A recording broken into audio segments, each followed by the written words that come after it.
But we are live, ladies and gentlemen. Welcome to PM in the PM. Happy Thursday evening, January the 13th, 2022. We get to say now each episode number 10.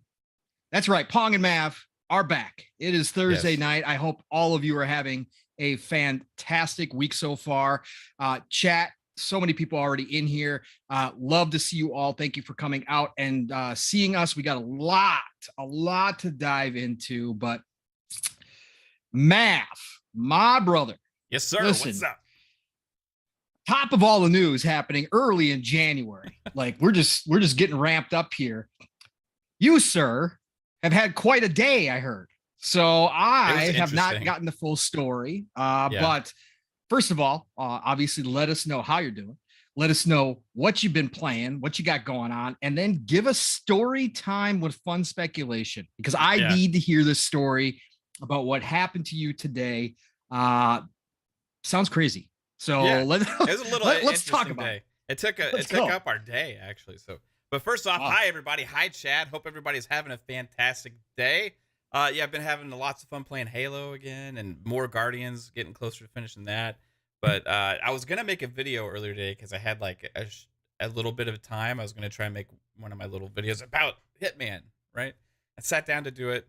And, we've been selling stuff like extra stuff that we have around the house and everything, like Facebook Marketplace and things like that, right? And as some of you had found out before on 4GQ TV when I was a member there, I had a lot of Xboxes.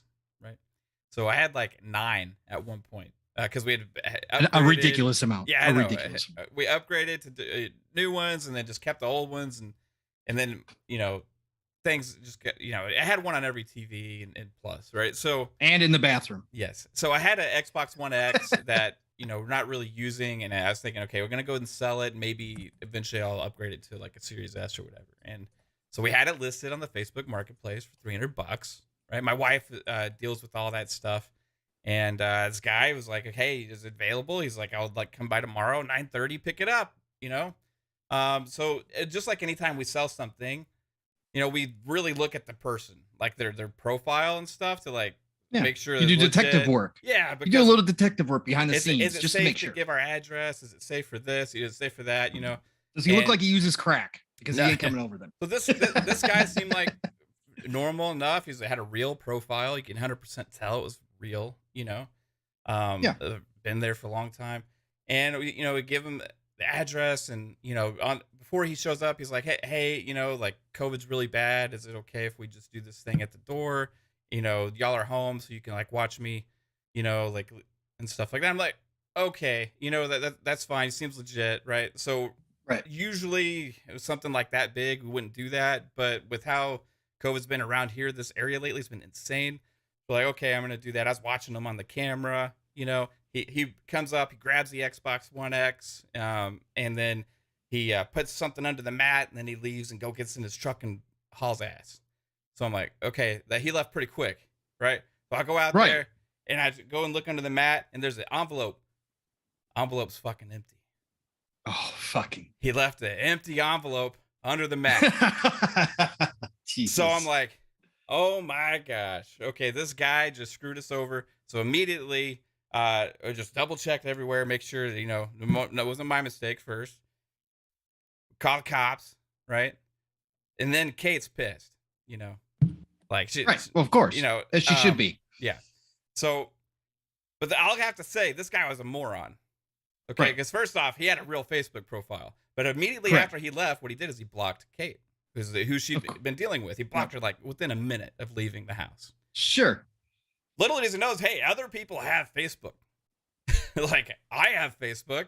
I have Facebook for other things as well. Right. So I just go to his profile. And Kate does amazing detective work. She goes sleuthing this guy, right? This guy already sounds like a prime candidate for World's Dumbest Criminals. Yeah. Video. Oh, it was. I mean, he shows up, he has like a mask over his face, and he has his glasses on, and he has a beanie on. So he's like pretty much all covered, right? Yeah. But except his massive hand tattoo that he has on his hand that he also has on his Facebook profile, blasted right there. Okay, number one, you can't get away with that. we obviously know who you are and that the profile was real just from that. So then Kate goes to detective work because we know his profile now. We know his real name.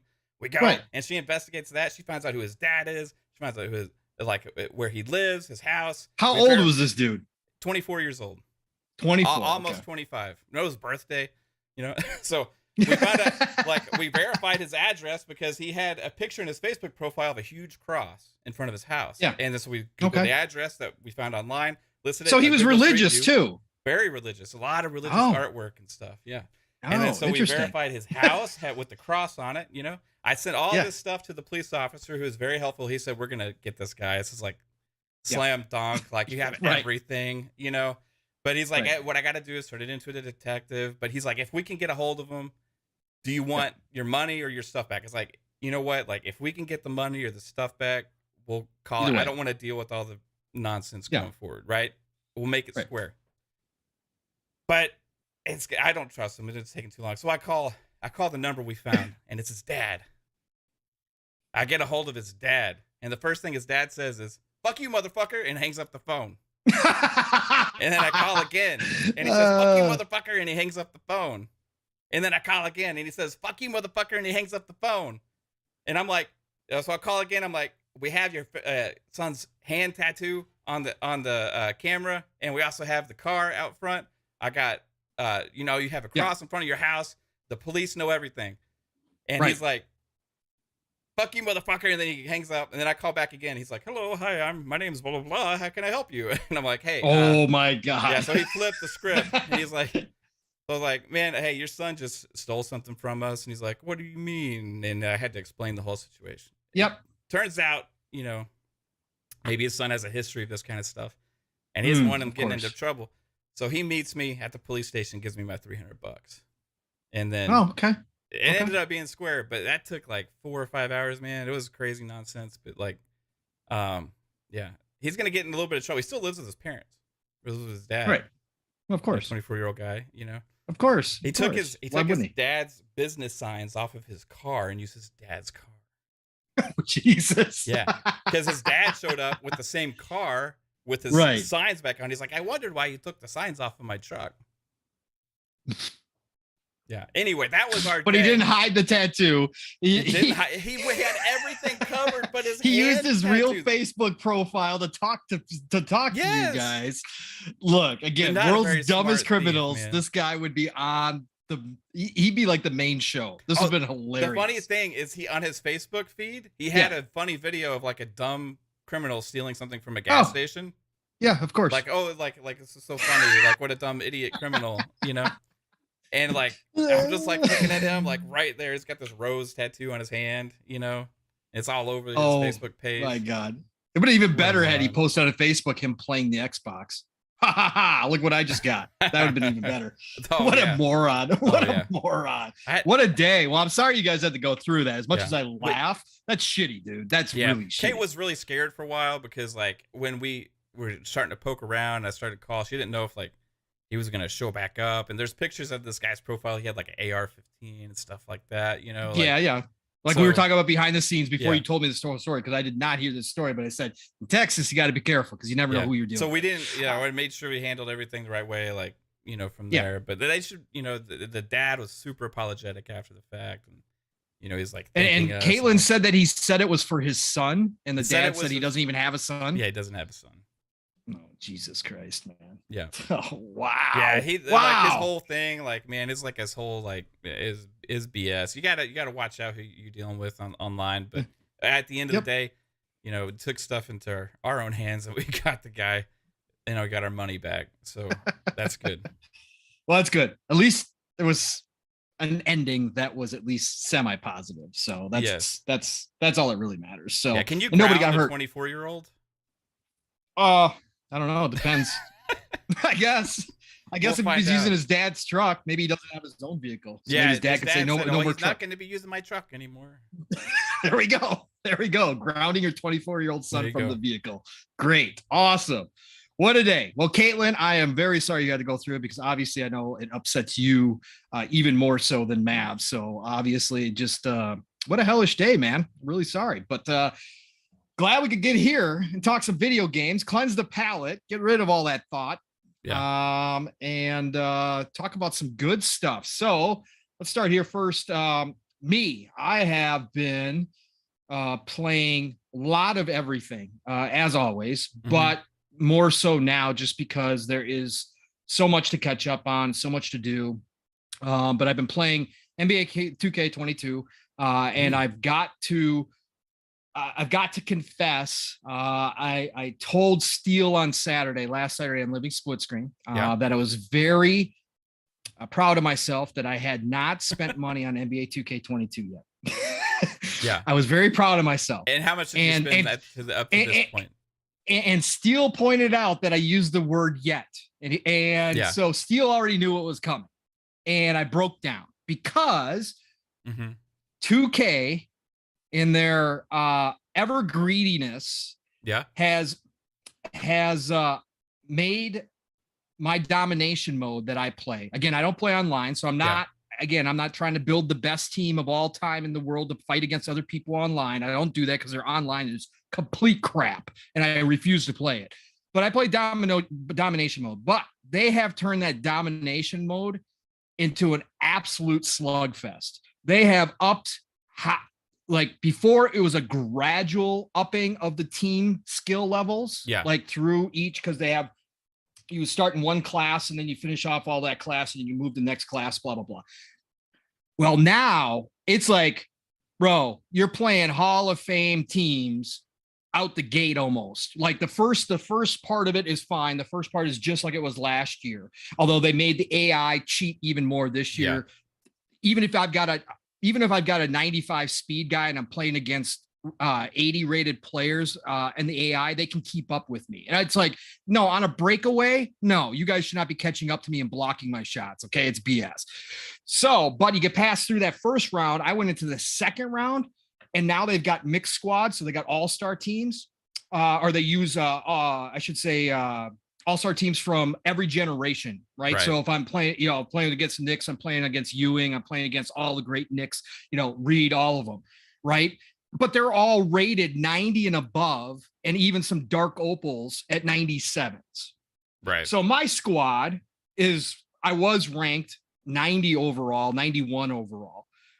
Bro, I was like, nah, I can't compete. So I shopped around for some VC, which is the currency for NBA 2K22.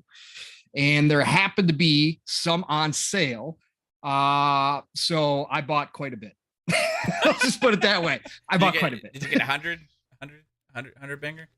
Yeah, bangers? but no, 100. I bought 450,000 VC. Normally that's $100. Right. Normally it's $100. I got it for 70. Okay. So it was 30% off, right? So I was like, all right, that's the same cost as the game. If I was going to buy the game outright, it's the same cost. I didn't pay for the game. Justifications went through my head. Yeah. So I said, okay. I understand, but if people knew the amount of money I have spent on Madden Ultimate Team in the past. Yeah, no, you were one of those guys. You were one of those whales. I was, and I learned my lesson. I've swore it off now. Like it's bad business. You know what I mean? But like it is, and especially you can get wrapped up into it so easily. Well, and especially because you can't carry your stuff over, right? So at the end of the year, it's all gone. It's stupid, right? And they've added more layers to 2K22 where you can get your cards rated now. Your fake digital cards. Yeah. You can pay my team money, which is the digital currency you earn, but that's also how you can. That's how also you get players from like the auction house and grade, stuff. Like a BACfromthedead. Right, to get a random grade on a digital card that is completely worthless. Yeah. Look, it's only worth something in the auction house where you can sell it for a little bit more because it's rated higher, which isn't consequential. But if you get a lower grade, then it drops the value of that card, right? So anyways, so I've been doing that. I've been working on the Outer Worlds, still plugging away on that game. Absolutely loving that game. We just talked about it today in the DMs, Mav. Obsidian just added more talent. They added a guy who was originally at BioWare for I think 11 years. At BioWare, he worked on every single one of the Mass Effects. He worked on Dragon Age Origins, I believe.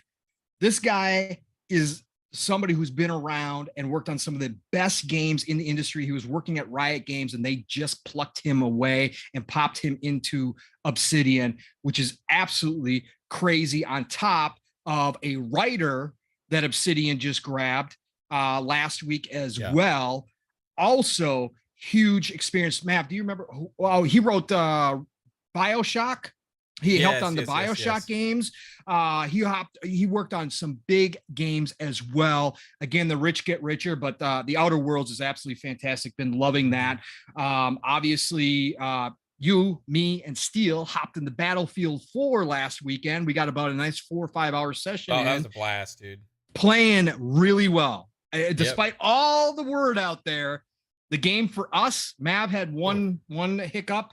But for us, it was near flawless. Everything is working so much better in Battlefield. It was actually a really fun time. We had a great time playing Battlefield. And then I've got a bunch of other games. Man. We were getting like top squads like a lot when we were playing the other day. Yeah, and then Far Cry 6. I hopped into Far Cry 6 too. Like I was saying, Sonic Generation Echo X. I forget if that's his name. But member of the community, awesome dude, just randomly gave me a code out of the blue because he heard on Boom Show I didn't have it. So I've been diving into Far Cry 6, and you guys were right about Far Cry 6. Very good game. I don't know if I'd put it above 3 yet. But the opening sequence grabbed me, much like 3 did. And I was like, okay, I'm buying into this and loving everything about it so far. So that has been awesome as well, to jump into Far Cry and get to experience that beautiful, gorgeous graphics.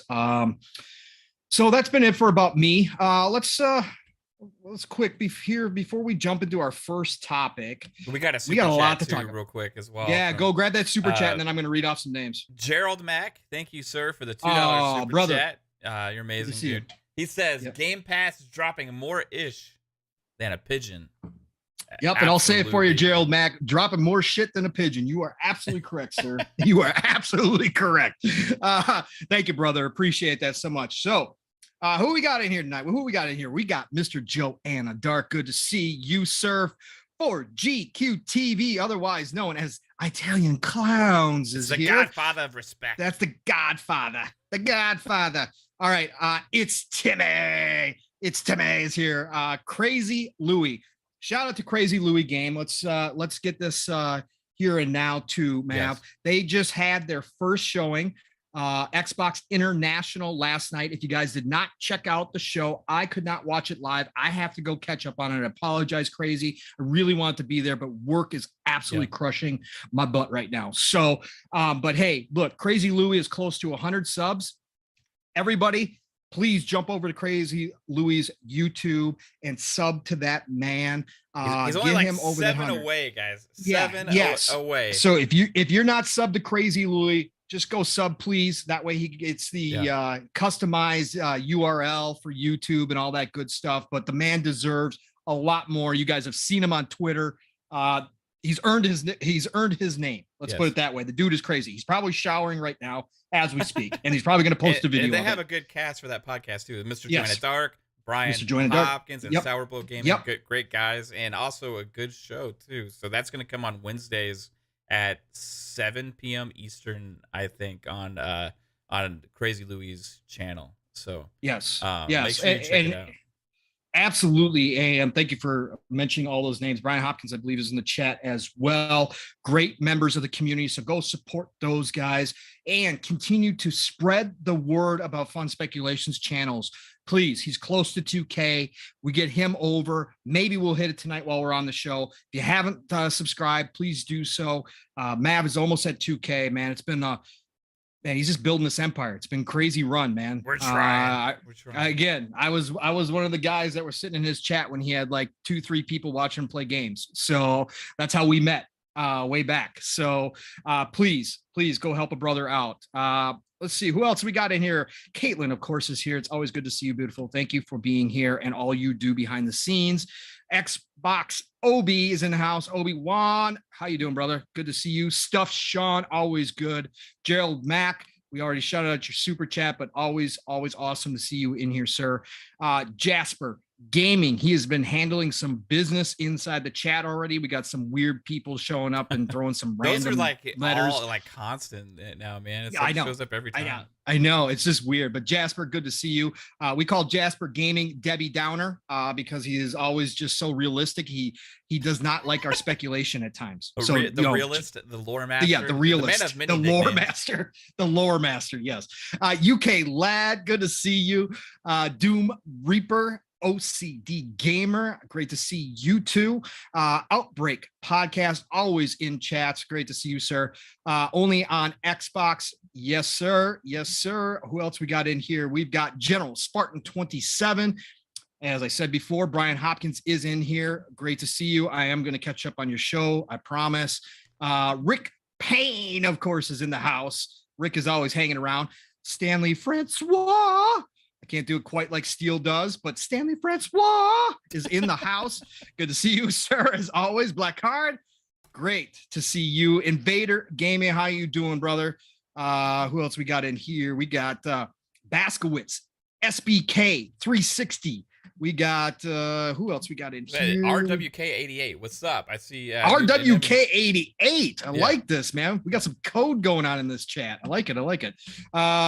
What just happened, of course, is in here, always around hanging out. Elvin is here. Elvin! All right, let's see here. Tony Grasso, of course, brother, is here as that well. One before. That's great. I know. Did I do okay? Yeah, you did good. Yeah. Okay. It was off the cuff. I think that's pretty much everybody in here right now. Just so many. Splendiferous is in the house. Splend. Did you get always great to see Barking you, Spider as well? Doom Reaper. No, Barking Spider. How the hell did I miss Barking Spider? Yeah, I've never missed that's that. Awesome. Oh, there we go. Barking Spider. Great to see you. Great Tony name Grasso. too, by the way. Yep. Just got Obi. Tony, so we're good there. Obi. Yep. We got Obi, so we're good there. Awesome to see you all here. So tonight, we got a lot to talk about, Mav. We got a lot. Mav put down that this might be our longest show, and that might be the case. Again, a long show for me is different than it is for Mav, right? So Mav and I have had a 5-hour show when we covered the Game Awards. But for me, every Saturday is 3 hours plus. So this might just be a normal kind of Saturday for me. So let's get down to business, Mav. We're going to start out a little bit light here, but you know, it's kind of funny, Mav, when 2022 hit, the new year hit, you know, I don't know if I just get wrapped up in the emotions of a new year and, hey, you know, it's that, you know, I don't do the New Year's resolutions. I think it's a good place to mark. It's an easy place to mark if you're going to change.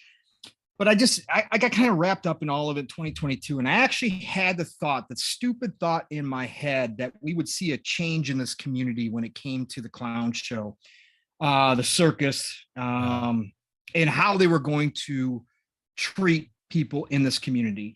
And unfortunately, that's not the case. It has not changed one bit. So one little aspect of that, and it's something that we're going to see more and more as this year comes on, because the Starfield hype is starting to build. Oh, yeah. You guys all know my love for the Starfield. You all know my love for God Howard. I just posted today, and we'll talk about it a bit later. There's a chance that there's going to be a collector's edition, including a Starfield watch. I don't buy collector's editions, but I literally started saving today. I already put some money aside because I am going to get it. So my hype is already off the charts. Mav's hype is already off the charts. He did a whole show surrounding Todd Howard interviews and what led up to Starfield being created. So you're going to get a lot of Starfield love on these channels here for sure.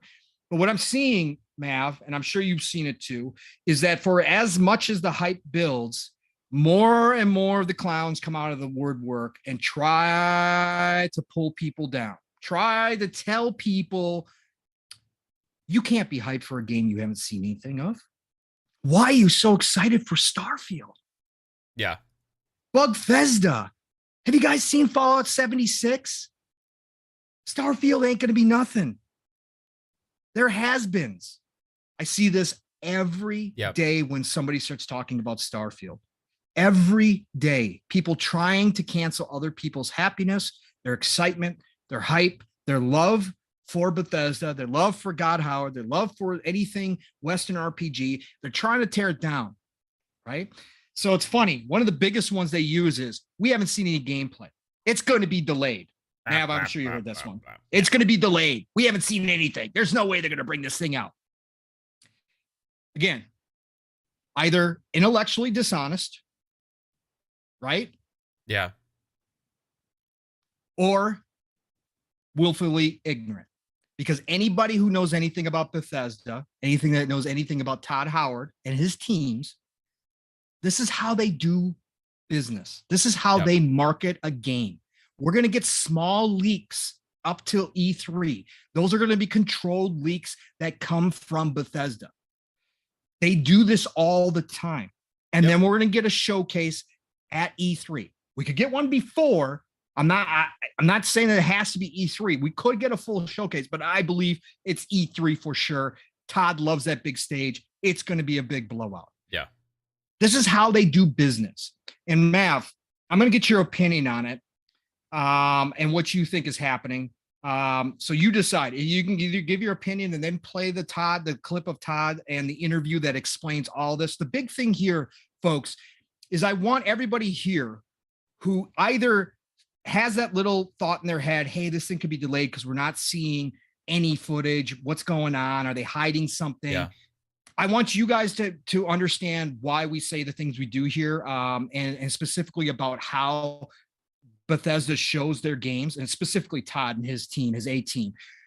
I'm going to show you Todd himself telling you what his thought process, what he would rather have, what he likes. But also I want to give you all that ammo that in case you are out there and you're talking about Starfield or whatever the case may be, or you see somebody else and somebody says something like, oh, it's going to be delayed, or why are you hyped about Starfield? You haven't seen anything yet. I want you to have some ammo and understand that this is the process, because you're going to come from a place of intelligence at that point, a place of knowledge coming directly from the man himself, Todd Howard.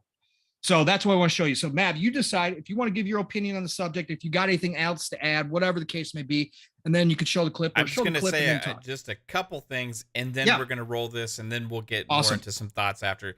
I just want people to keep in mind a couple things. There's already a release date announced. They don't usually do that until they absolutely know. Bethesda in an official trailer. Bethesda does not do that. Number two, all the reports coming out have been that they are in the polishing phase, much like other big games out there. A lot of times the last several months is cleaning it up. This game supposedly is playable all the way through, and it's about refining things. They probably could launch in this state today, and it would launch in a lot of ways maybe like some of the past Bethesda first-person RPGs did, with some bugs, and which is to be expected in a massive game like this. But they're going with an extra year of polish and finishing touches. This is a game that has been in development, in hardcore development, since 2016. That is another thing to remember. And then the other thing is Bethesda's history. This, like Pong said, this is just how they do it. So with the release date, there's really nothing to be concerned about. I'm going to play this clip. Pong had shared it with me. I talked a lot about a lot of this stuff as well in a video in the past, when everybody was saying, why is anybody excited for Starfield? We don't even know what it is. So I made a video saying, we know what Starfield is, and showed a lot of clips with this information. But this is just to ease everybody's minds. Again, I'm playing the clip now. I will say this. I like it to be I like when you really see the game to when it's out is as short as possible. Yeah. As short as people will let me. I mean, with Fallout 4, you guys, again, inspired a lot of other publishers to kind of go that same route of, we're going to announce it and then ship it 6 months later. 5 months, yeah. 5 months. Yeah, that was as short as I was told anyone would allow me to do. You would go shorter if you could? Oh, yeah. Well, maybe... I'm trying to think what's perfect right now. Maybe a week just to get people excited, to have those moments of I saw it, there's some trailers, percolates in your mind, and they're... So you would rather just not even... Don't hold me to that, all right? Because you should just cut that. You'd rather just not even... I mean, you're going to put me out of business doing that stuff. Really? Yeah. No. You do this, you're fine. Well, I do. Yeah, I guess so. Okay. I'll figure out a way. I don't know. I think shorter is better. Yeah. I think people see something... Like, when have you seen a trailer or a demo and said, I'd like to wait? Right? Well, I don't think it's that. I get where you're coming from, though. I think more it's there's a retail aspect to that where, you know, the retail channel needs to know, and the earlier they know, the earlier they can prepare, the earlier they can leak it, you know, all of that stuff. So, what's up, Walmart Canada? Yeah, so it's not just them. Would you rather games pivot to be more like film in that regard, and just like, hey, here's a trailer, maybe 6 months out, and then maybe a second trailer, and then film has gotten very different, right? Film has started to tease it really early. This is what we're making. And we're doing that on this, right? We're sitting here talking about Starfield, something that I normally wouldn't do. You would just, you know, come 5-6 months out before it's out. But I think those kind of things now, in terms of letting your audience know, this is what we're doing, this is the order, so people know, hey, we're doing Starfield, we're in the early stages of Elder Scrolls 6, and that will be after Starfield. I think it's good to let, you know, our fans know that, to set those expectations. Right. Yeah, that makes sense. All right. So again, that interview was actually back in like 2018, I think. Was that from the I think that was from the 18 interview. Yeah, it was right after E3. Yep. And that one is like, just like you said, hey, people stop chasing for reasons. You know what I mean? Like Dragon Age right now, I have legitimate concerns over where that is in development, because we have no information, and they keep not giving us any information, even though I found in 2018 they teased the game at that point, and no new information since then except one trailer in like 2019 or 20, and it was like no information in that either. Like there was certain games we have reason to be like, what is going on with this? Starfield is not one of those games. Starfield has been in massive development since 2016 from most of the core team of Bethesda Game Studios, the all-star team of veteran developers that have been there, some of them for over 20 years. Yep. And they have been hardcore at this. The same team that has worked on games like Morrowind, Oblivion, Skyrim, Fallout 3, and Fallout 4. Not the Fallout 76 team, not the Elder Scrolls Online team, not any of the other teams. The single-player core RPG team has been working on this since Fallout 4 released in late 2015, early 2016.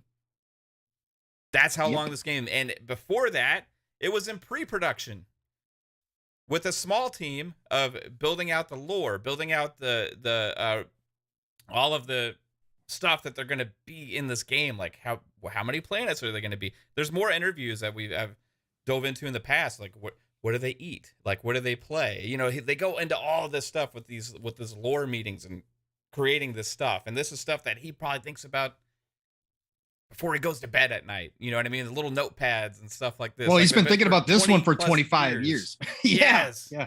Yes. Like the fake concern is annoying as hell.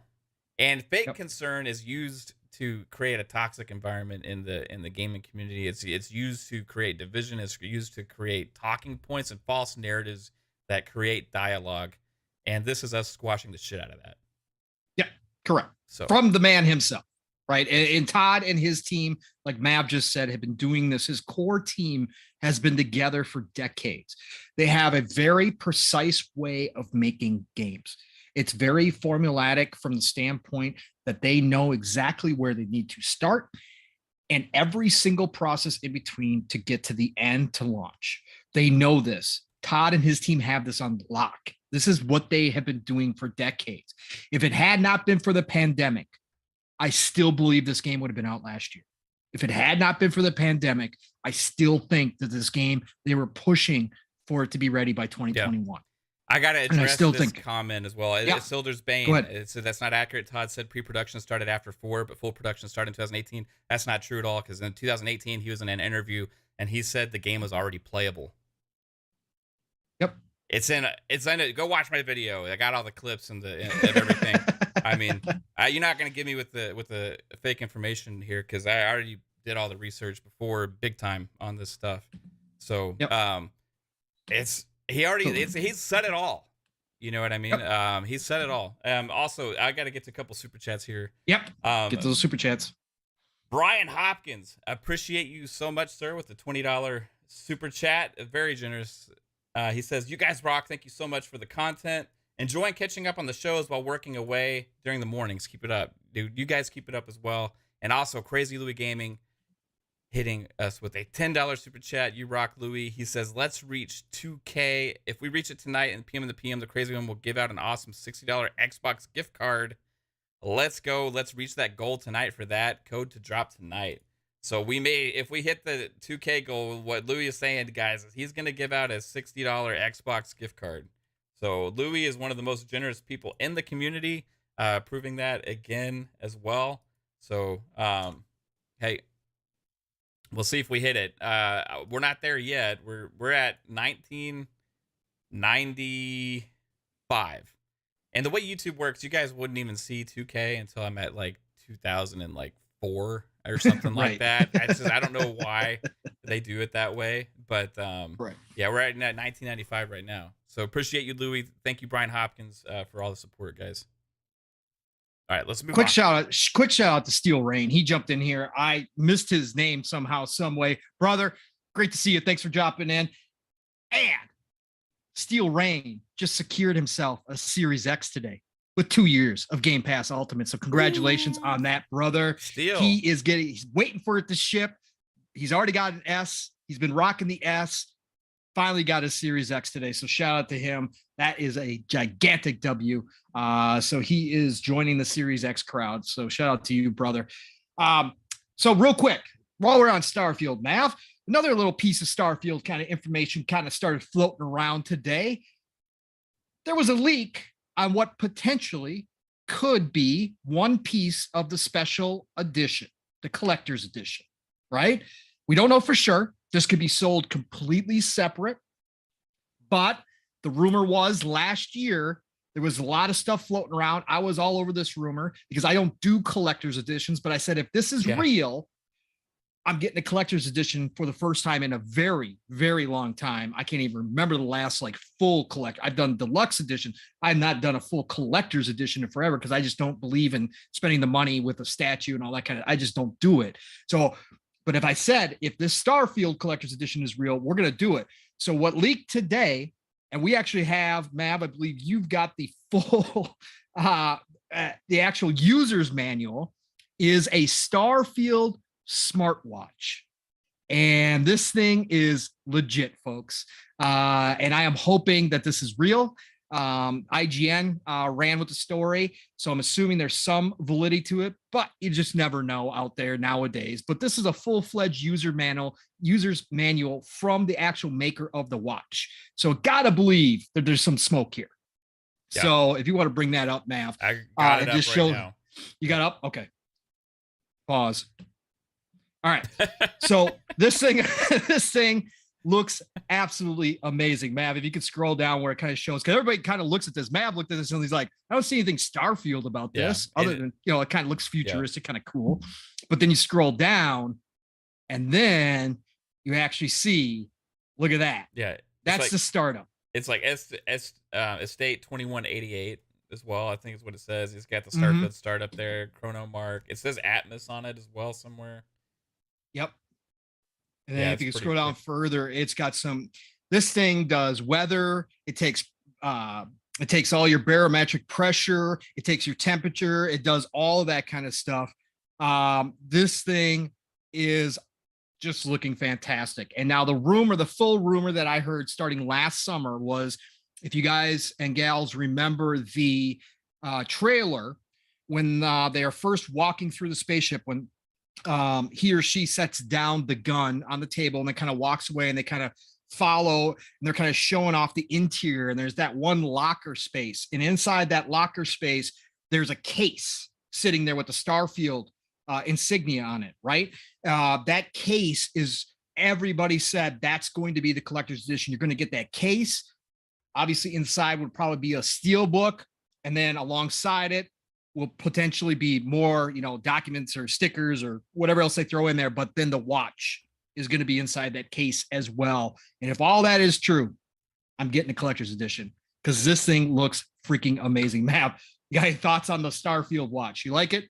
I usually don't give a crap about these collector's editions and stuff. In fact, like this Dirk cover is like one of the only things I've ever gotten that's like a premium edition, just because Dirk's my guy, right?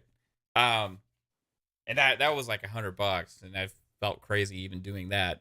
So I usually don't go for that. I mean, I like the stuff that they do. I like that they have like the statues and all that stuff. And I'm always a little jealous, but like I just never found it worth paying that money for me personally. This is a little too cool, man.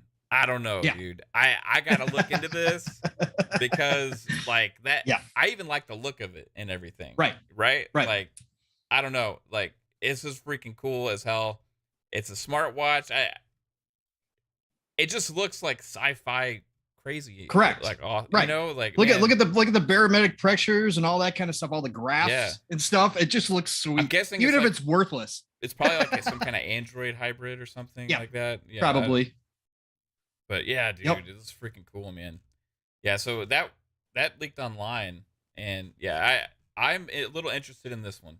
So I don't know how much it is. I gotta wait for the official reveal and all that kind of stuff. But I'm hoping it's not crazy. I'm hoping it's like 250, three or yeah, 3 or under. 3 or under. 3 or under. It's got to be. Yeah. Hopefully. 10 months, Mav. 10 months. We have already had Starfield in our hands for 2 days. Yeah. In 10 months, we may have to have a PM in the PM while streaming Starfield. That might have to happen. Hey, come November. Let's do it. We'll sit in the ship, have a sandwich at the table, have one of those space sandwiches. You know, we'll sit there and have a space cast. Right. Exactly. While we play with our smartwatches, our Starfield smartwatches. I mean, our stuff is already a little sci-fi themed already. It would fit right in. It kind of is, actually. We are kind of futuristic with the show. So, hey, so that was a little bit of fun to start off the show. Hope you guys all learned something. Again, if you've never seen those interviews with Todd, it's always good to go back and refresh the memory as well. And just know that, you know, again, when we say stuff, you know, normally Mav and I especially, we'll say, hey, this is our opinion. But when something we know is true, and again, Mav did a whole show on this. That's why he's so confident as well in his information, is he did a lot of research for his video that he did about Starfield and the history. We're telling you, we're telling you facts, and to hear it straight from Todd's mouth, how he likes to do things, and that if it was up to him, he would not show the game until 2 weeks before launch. Basically, if they allowed him to do that. The only information with Starfield that I've really found value in is Todd's. Right. Because he's the head creator of the game. And he's put a lot of information out there in interviews over the years. Starting in 2018 is the first time he really started talking publicly about it. 2019, they also had stuff and so on. So go back and check out a lot of those interviews, including that podcast, that unfiltered episode with Ryan McCaffrey. Go and check out, he did an interview with Keeley at E3 that has a lot of great information as well. After the Starfield reveal trailer back then, or maybe actually it was even when he just mentioned Starfield. I can't remember exactly what was shown at that point, but he did have an interview with Keeley where he talked about Starfield and all this stuff. And it's lots of great info out there. You just got to kind of hunt for it. And, you know, if a game, like I was always excited for Starfield, so I kind of kept up with it whenever they mentioned anything, because I was excited for whatever the hell Bethesda Game Studios' next big game was going to be. If it was Starfield, Elder Scrolls, Fallout 5, whatever it was going to be, I was going to be pumped for it, right? So this one is just a potential dream game come true, you know? So we'll see. You know, how big the team was working on it prior to 18, I don't know 100%. You know, I'm just taking it from what Todd said, you know. So, but other than that, what else we got on the docket, Pong? We got a lot, brother. So let's hop into it. We haven't even really started the actual show yet. No, we just started off with some fun, right? So between your story and our intros and Starfield, we've already got 45 minutes down. Let's go. So, this week, we got a lot of stuff coming. Kind of fast and furious. Started out this week. We had a Phil Spencer interview. We had a Sarah Bond interview. We also got some sales information. Everybody everybody's an investor in Microsoft and Sony. As we all know, we're all stockholders, so we all care about the money. But the sales numbers started trickling out. Now, again, nothing's ever official because Microsoft doesn't report numbers. We all know this. From that side of things, it's a lot of back-end retail that the analysts use to kind of piece the numbers together. So it's never going to be 100%, but we started getting information on those. And these numbers were obviously from the holiday season, which is ultra important, as everybody is aware of. So we're going to kind of roll these together. We're going to kind of free flow this, kind of go where it takes us in the conversation. So we're going to start off with Phil Spencer's interview this week. Phil Spencer went on a show called Sway, which is a opinion audio show that is on the New York Times, right, Mav? Yes. Or Wall Street Journal or New York Times? Wall Street. I don't know. Wall Street. Yeah, Wall Street, I think it is. Wall Street Journal. One of them. So they do an opinion show. It's called Sway, and he was interviewed. I forget the lady's name. I apologize. I just re-listened to the interview, but I didn't pay attention to her name. Normally I catch those, but he was on an interview, and let me start here, man. Number one, shout out to Phil. Shout out to his entire team, Sarah Bond, everybody there. They go places and do interviews with out-of-the-box type people, and they answer questions that there aren't a whole lot of people in this industry in their positions that would go and do, right? There is a lot of things that there's a lot of people and a lot of interviews that Phil puts himself out there that for a lot of CEOs, a lot of people that are running a division as big as Xbox would be a risk, because there's a lot of room for error in these interviews because the questions aren't the general video game questions, right? They're not your average, hey, Ryan McCaffrey's sitting down with me, so I kind of know the drill. I kind of know what I'm going to get out of these questions, right? That's not where they go. They go to these business sites, these business publications. They go to these just really random. Sarah Bonds was completely random. I've never heard of this place that did the interview on her. And they field questions that are challenging. And so shout out to everybody on that squad that does that. Because again, there isn't a whole lot of companies, period, that would put themselves in that spot unless they absolutely needed to. But great interview. She pressed Phil a lot in some of the questions, covered a lot of topics. A lot of it was community-based topics to Phil. Got into some China aspects.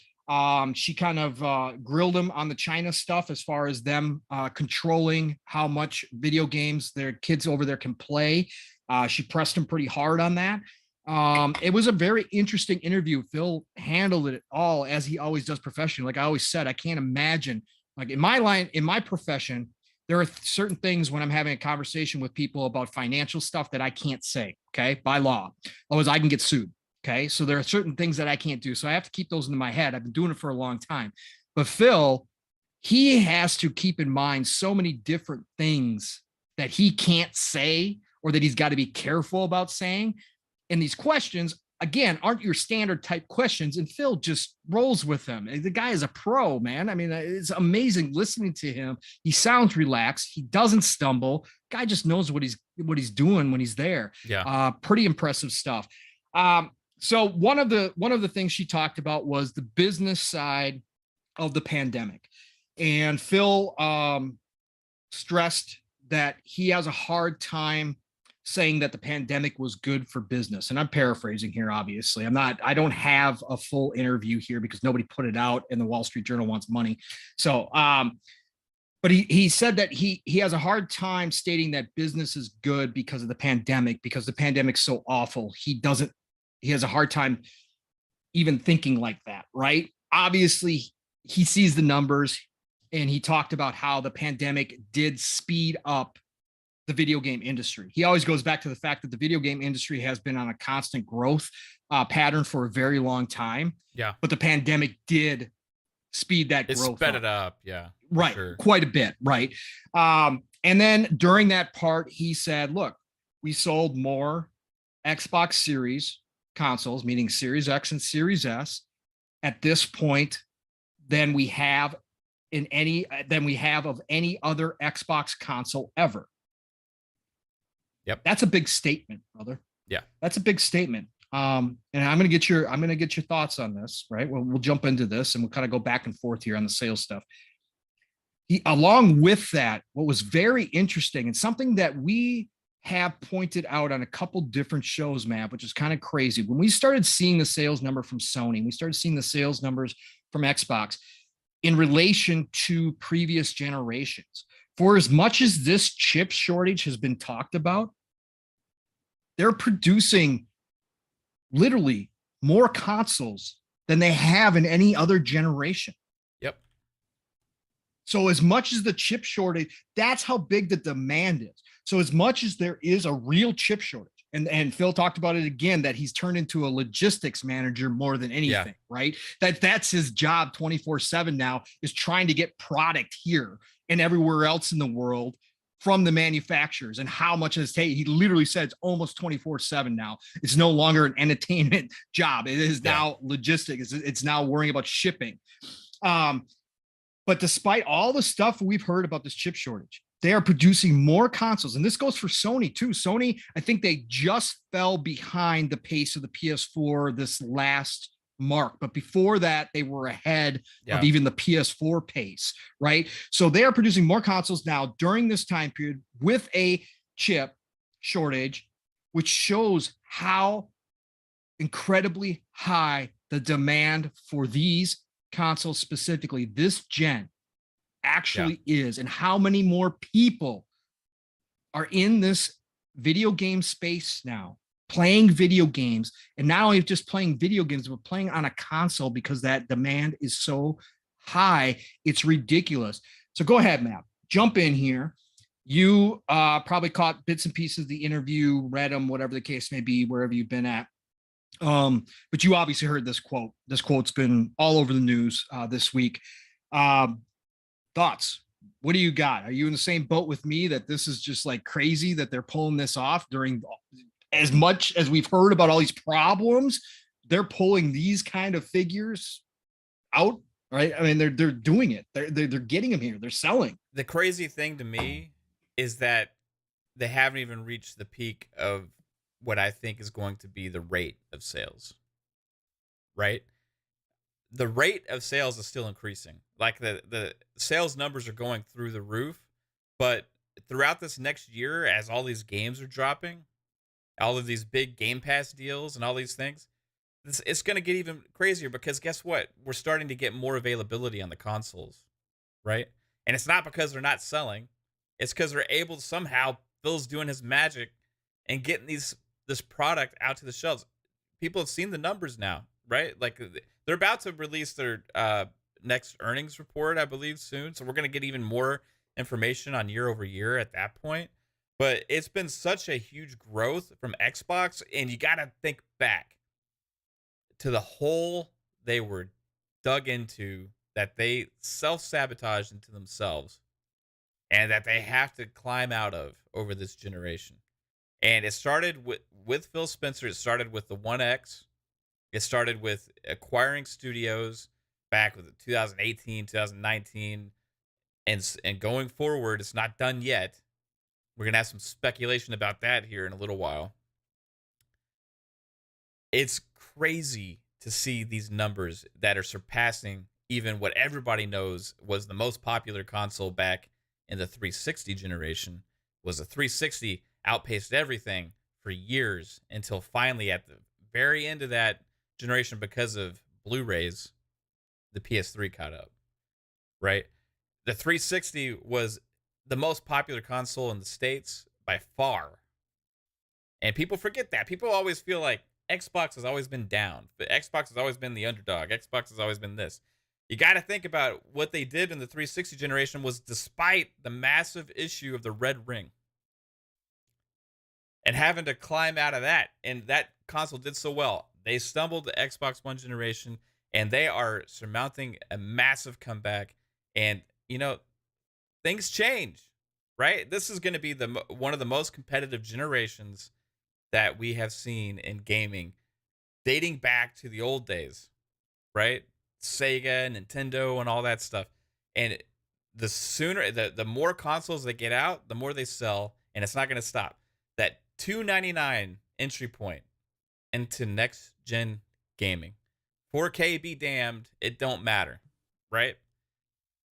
There's so many gamers out there that they even may have a 4K TV. They just don't care. They just want to play the games. You know, they want to play these new games that come out. They look great. They put the Series S on. They see the screen. They see the graphics. They see everything. They're like, wow, this is amazing. It's a next gen experience. The speed of the SSD.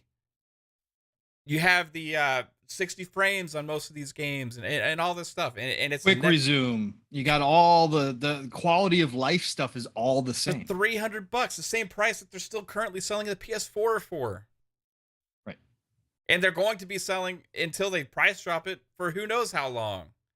The Xbox One X today, the whole story we started the show with, sold it for $300. I could go out and buy a Series S. I would much rather have the Series S than a One X.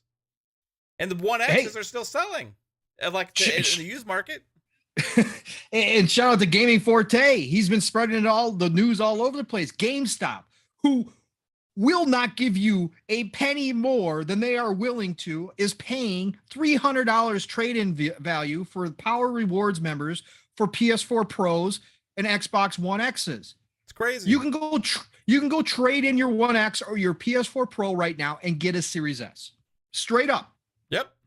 It's insane. Right, you would be a fool not to, honestly. I mean, yeah, okay, if you like, I can't honestly think of a reason not to do it. Like, I don't know.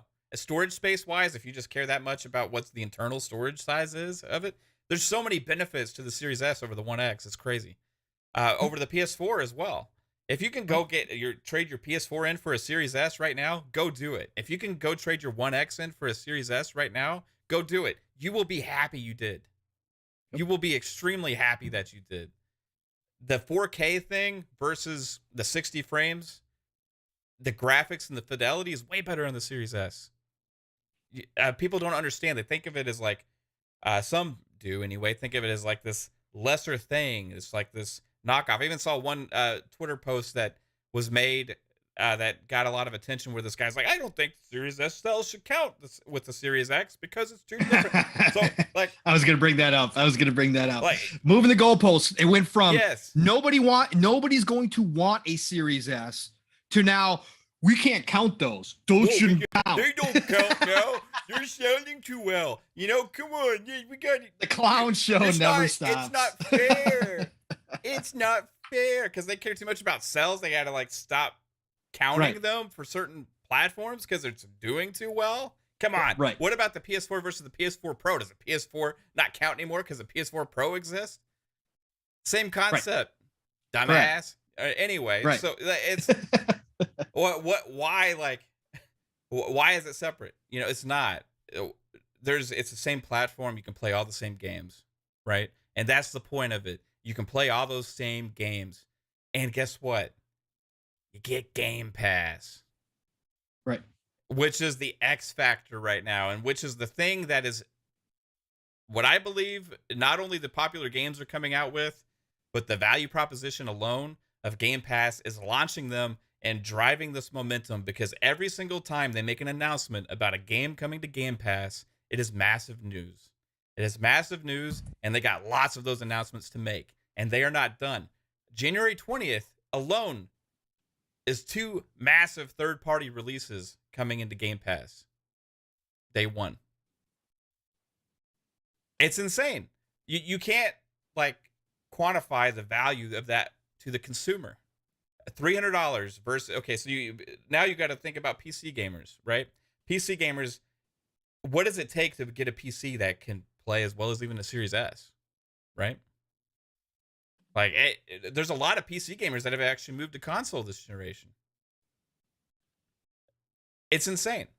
I think that it's going to continue to keep growing and growing. They're onto something with their whole Play Anywhere initiative, right? Their whole Play Anywhere initiative. If everybody plays, we all win, right? That has been driving this momentum, and it's been crazy. Now, PlayStation is doing well also, right? PlayStation. Yeah, let's talk about that a little bit, Mav. So early guesstimates, right? Yes. So the analysts are looking at this.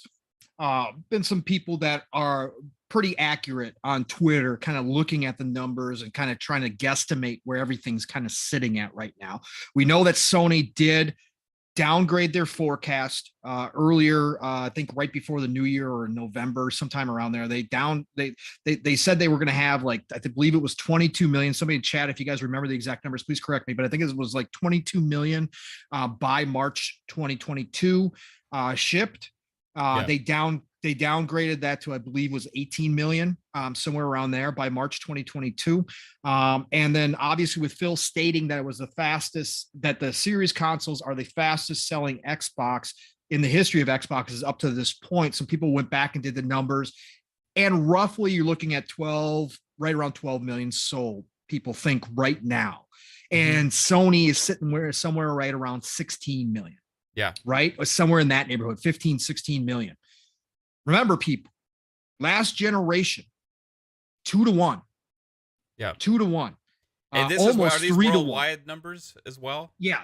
Yeah, these are worldwide. That's another big factor into this, because when you look at numbers, right? Like, can the Xbox outsell the PlayStation worldwide? That's a different conversation, right? Correct. Can totally. they outsell them in the US and the UK and places like that? They have before. They definitely can now. And I think right now, being what that gap is closing, right? That gap is closing. So it's going to be very interesting, man. You got, of course, the Eastern culture and stuff. You got Japan and a lot of the Asian territories and stuff are not as big on Xbox, right? But they're winning back a lot of Europe right now. And they're also doing extremely well in the United States. And it's going to continue, and I'm curious where it's going to go. It feels like right now, Xbox is winning a lot of mind share and a lot of positivity, and there's a lot of people being ushered into the Xbox ecosystem. And it feels like PlayStation is kind of staying status quo as far as kind of what their rate was. Now the status quo for them is excellent, right? So that's not a bad thing. That's not a bad thing. Right, that's a good thing. But I feel like with all the changes that Xbox has been doing and making and changing the industry, adding all this value, it's catching on so much that PlayStation's behind, and that Xbox is leading. They see, we made a thumbnail like that says that, right? Right now, they're not leading in sales numbers. They're leading in a lot of ways, and I think by the end of the generation, if PlayStation doesn't do something, which they are doing something, then we could see those scales tip, right? Okay. So it's going to be very interesting going into these next couple of years, man. Starfield is the biggest game this year. I can't think of another one. Elden Ring is maybe up there, kind of close, because it's multi-plat. But Elden Ring is also on PC, and I mean Starfield is also on PC. And as far as like news and being a massive game, I mean, it's up there like with Halo and a lot of other games, as far as we have a whole generation who doesn't realize how big Skyrim is. Okay, you guys, there's a lot of people in this community right now who weren't old enough to remember what Skyrim meant. Look, back in the day, I've told this story before, you could count on people taking days off for Call of Duty. That was a national thing. They used to have again, Wall Street Journal, Bloomberg. They used to write articles on what it cost the economy when a Call of Duty launched, because so many people would take off work that day, right? That was the insanity. RPGs are not like that, as we all know. However, Skyrim changed that. Skyrim's launch, and Fallout to some degree, there was some big Fallout launches, and obviously we know about Halo too. Halo was, back in the day, Halo 3 was huge, gigantic, right? So there are certain franchises, but Skyrim, I remember literally going to GameStop to pick my game up day one, and there was a line out the door for Skyrim. Again, for a Western RPG, that does not happen. Okay, it doesn't. They're popular, they're big, a lot of people love them, but taking days off day one, Skyrim was a phenomenon. And now look at it. It's 10 years later, we're still celebrating. 10 years later, we're still playing it. I am right now. They just launched another version, the anniversary edition. It's over 30 million copies. Right. That is gigantic for a Western RPG. That again, Starfield has a chance. Again, I'll preface this. We don't know. Starfield could come out and flop. Okay. It could be terrible. It could be the worst game Todd's ever made. That could happen. Right. But at the end of the day, if you just go by history, Todd makes generational type games. Oblivion was generational. It wasn't as big as Skyrim because it was back during the 360 era and it was only on the 360 and PC, right? But that was before the explosion of video game industry. 360 was the start of it.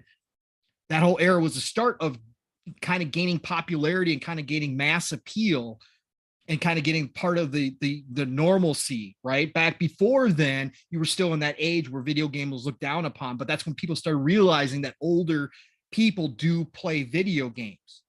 Yeah. So Oblivion wasn't as big from that standpoint, but even, Mav, I believe your favorite on all of them is Oblivion.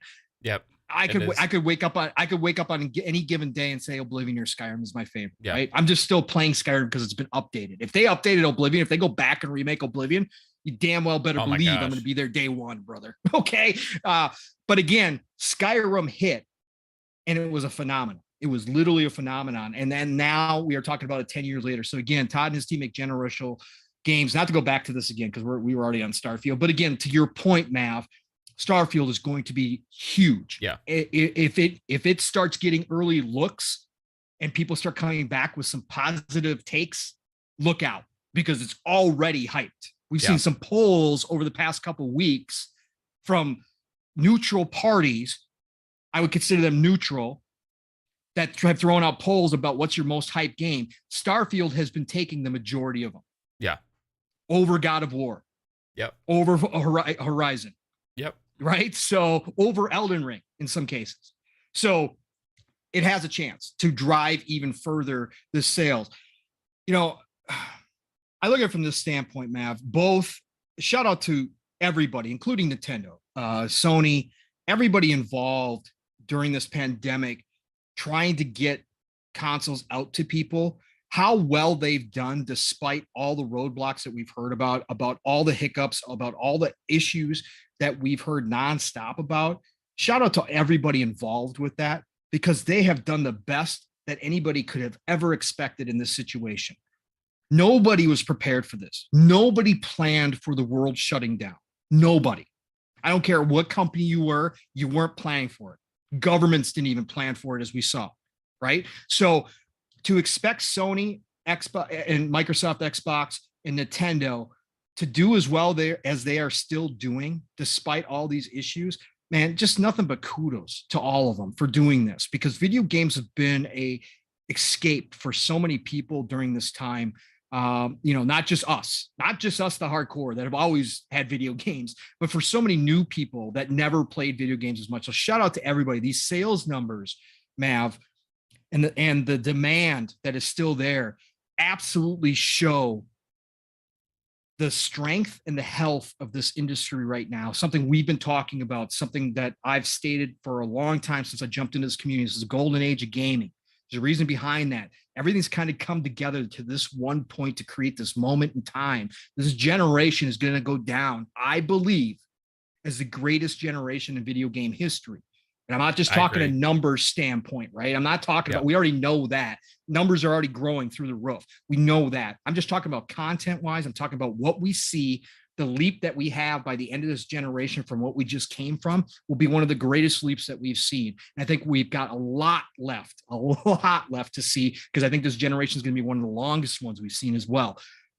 And this just goes to show you just how great everything is going for everybody involved. And, during this interview as well, Phil talked about that. Phil said, we were seeing so many new people jump into this industry. And he was talking about tech companies. He said, because video games is exploding, because it is now the number one form of entertainment in the world, you're seeing so many people look over and say, I want a piece of that now. And he talked about Netflix jumping into video games, and he actually gave him a compliment. He said, I think what they're doing is great, right? He gave him a compliment. He said, I totally understand why they're doing it. That is what's happening now. Now that they've got the attention of the world, now that this industry, this entertainment industry has sat up and said, oh, wait, video games are for real. Like, we didn't take you guys all that seriously. Like, it was cute for a while and it was cool. And dip our toes in there, and we'd steal some of ideas from you and make movies and TV shows, and we do this kind of stuff. But you guys are here like to stay, and actually you guys are now beating us. Yeah, we got to get in there. We got to get in on this. And then that's what's going on now. And that's why you see this explosion. Like I said, a lot of what we're going to see this year and next year is the money that came in during the pandemic, the people and the money, the talent and the money that started just flooding into this industry. We're going to start seeing that this year, but more next year. And then 2024 is when we're really going to see what this all means. But all of it's leading up to this point. And so I thought Phil's interview there was great. He's always so candid too, man. You know what I mean? He is, and like he's just a straight shooter. He'll say, "Yeah, we didn't do this so well," or "Yeah, we made mistakes back then. We're trying to do this. This is what our goal is." And it, like some people can say, like, guys only worth what they say, and if they kind of stand behind it, and that's kind of what he does a lot. It's like, they're in a great generation going forward with him in charge, but there may be somebody else taking the lead in the future. Yeah, and he even said during that interview, it was just candidly, he said, "I've been in this industry for a long time, maybe too long." That's what he said. The thought has gone through his head. He's talked about that in interviews too. They've asked him about the secession and how that would work, and he said he didn't used to think about it, but now he understands that they do have to have something in place at some point, and there has to be a plan there. And obviously, I think we see. I mean, again, we don't know. Microsoft is huge. People can have all sorts of different ideas, but obviously, we see one person being pushed forward more and more, and that's Sarah Bond. And I really think that they're looking to her for the future. Some people don't like the idea. Some people really like the idea. Personally, I like Sarah. She's different than Phil. She's not the gamer that Phil is. She does game, but she comes at it from a different set of eyes.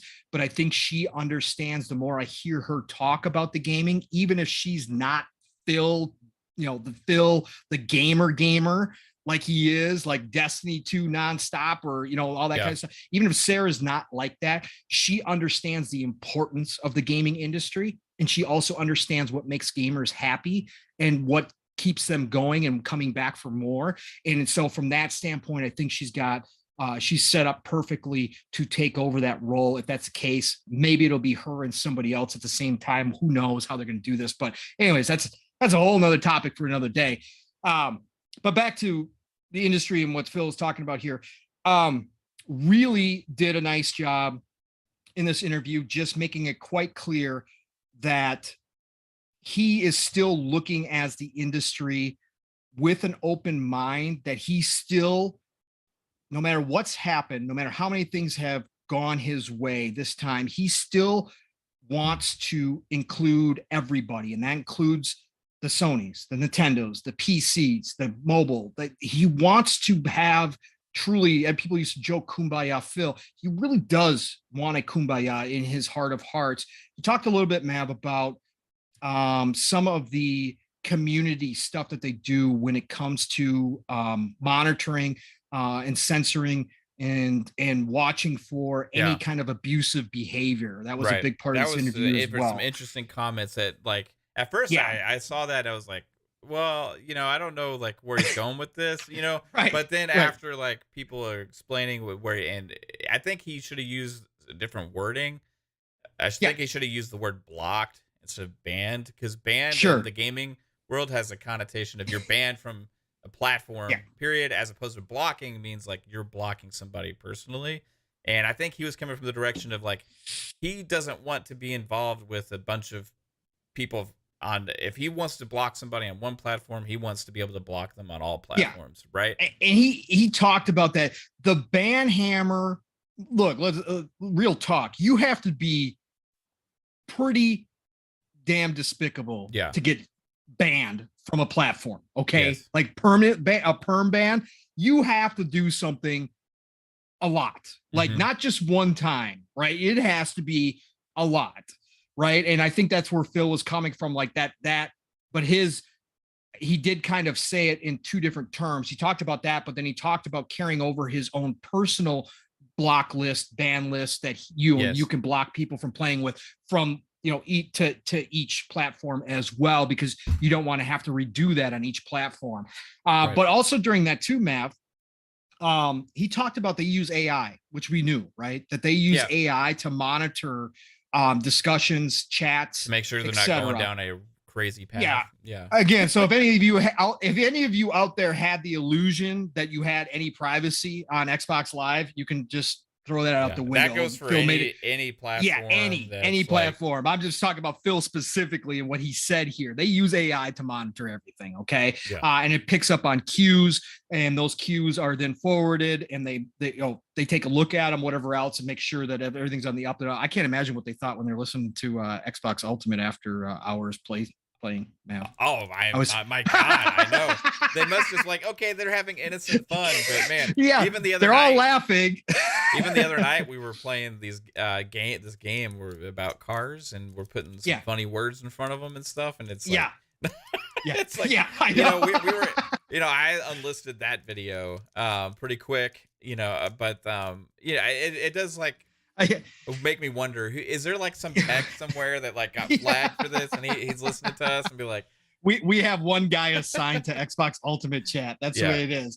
But anyways, during that, he said they use AI. But what he said, Mav, and I thought this was really interesting. He said, because this is, and again, I'm paraphrasing, so people don't quote it. Again, go back and listen to the interview. It's like 35 minutes long. It's a really good one. You can listen to Audible. You can listen through Audible without paying for the subscription. Listen to it on the way home tonight. But he made it clear that because it's good for the entire industry, because it's bad to have toxic people, no matter where you are, whatever platform you are, because people still, when you think of gaming, you still think of it as a whole. People don't separate it out. And I've talked about this in Living Split Screen with Steel and I. Again, we get into a rant almost once a week about the community and about the clown show that's going on. And we've made the same type of statement that Phil just did in this interview, that like when somebody jumps into this community on Twitter, even though we're a small little bubble, and we're a small part, if the first thing they see is console war nonsense, bullshit stuff, they're automatically going to assume that everybody's like that on here, Yep. whether right or wrong, right? And we know it's wrong. But when you get that first impression, that's hard to get rid of. And that's what Phil was talking about here. He said that people still think of gaming as a whole. So what's good for us here, he goes, we share this tech with other people. And the way he said it sounds like it includes Sony, Nintendo, whoever. They're sharing out this tech to help monitor and to try to keep the abuse out of the communities, because he thinks that it's going to help the overall state of the gaming industry. That's why I have such a hard problem with people who come down on Phil and try to tear him down, and try to say he should be fired and he's terrible and he's lied and he's done all this stuff. Go listen to these interviews. This dude is as real and as genuine as it gets. He stands for things, and he doesn't just speak of. He makes sure that those things are put into action. And this one right here, Mav, when he said they go ahead and share this tech with other companies, with publishers, with everybody, anybody who wants it, they're sharing it, basically is what he said, with them to help the betterment of the gaming industry. That says something big, man. Same for you. Yeah, dude. I mean, I think he's just freaking, I don't know, man. There's so much good stuff going on with Xbox. We could talk about this for like freaking an hour, just about how like much momentum there is and all this positive stuff. But like the community aspect, I want to touch on that too, because the community is growing in a positive way right now. You see all this toxicity stuff. You see all this like horrible stuff out there, but it seems like almost every day there's like a couple of new people that jump into a chat, that show up, or somebody starting a podcast or starting a show, and more of it is more about real talk, about passion for the stuff that people like and themselves, right? Not this disingenuous stuff, not this making up nonsense stuff. I'm finding it easier to avoid that kind of stuff every day. Now, I muted the right people, I blocked the right people, and all that kind of stuff to help make that happen.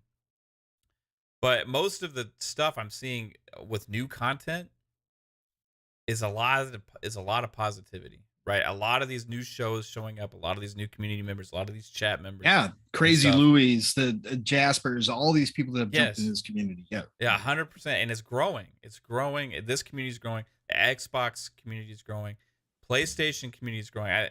There's a lot of great PlayStation content creators out there, like Mr. Badbit, you know, the PS Trophy Room podcast, and their show is exploding right now, right? It's growing so fast. You got a lot of positivity out there, and I think that stems from stuff like the top down, from the kind of culture that they're trying to permeate. It starts with the platforms, right? It starts with where the community begins. Okay, it starts with Xbox Live. It starts with PlayStation. You know, it starts with Nintendo. It starts with a lot of these communities and the connections that we all make within those platforms, right? Like, a lot of people in here I've played games with now.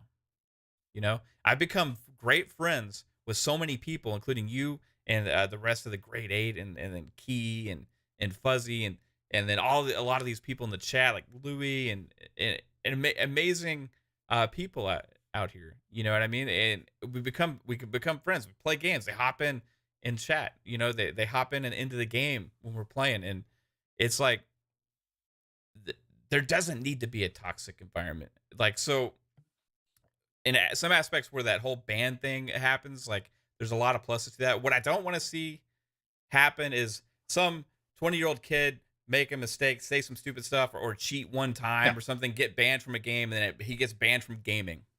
Right. You know what I mean? Period.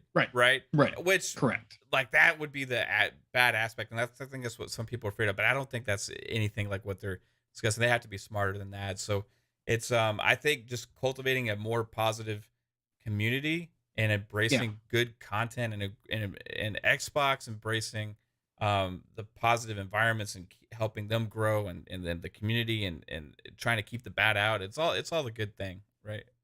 Well, and we're seeing this, right? We're seeing the ripple effect from this, right? Being this face-forward company, this front-facing company that has their leadership out in the community, right?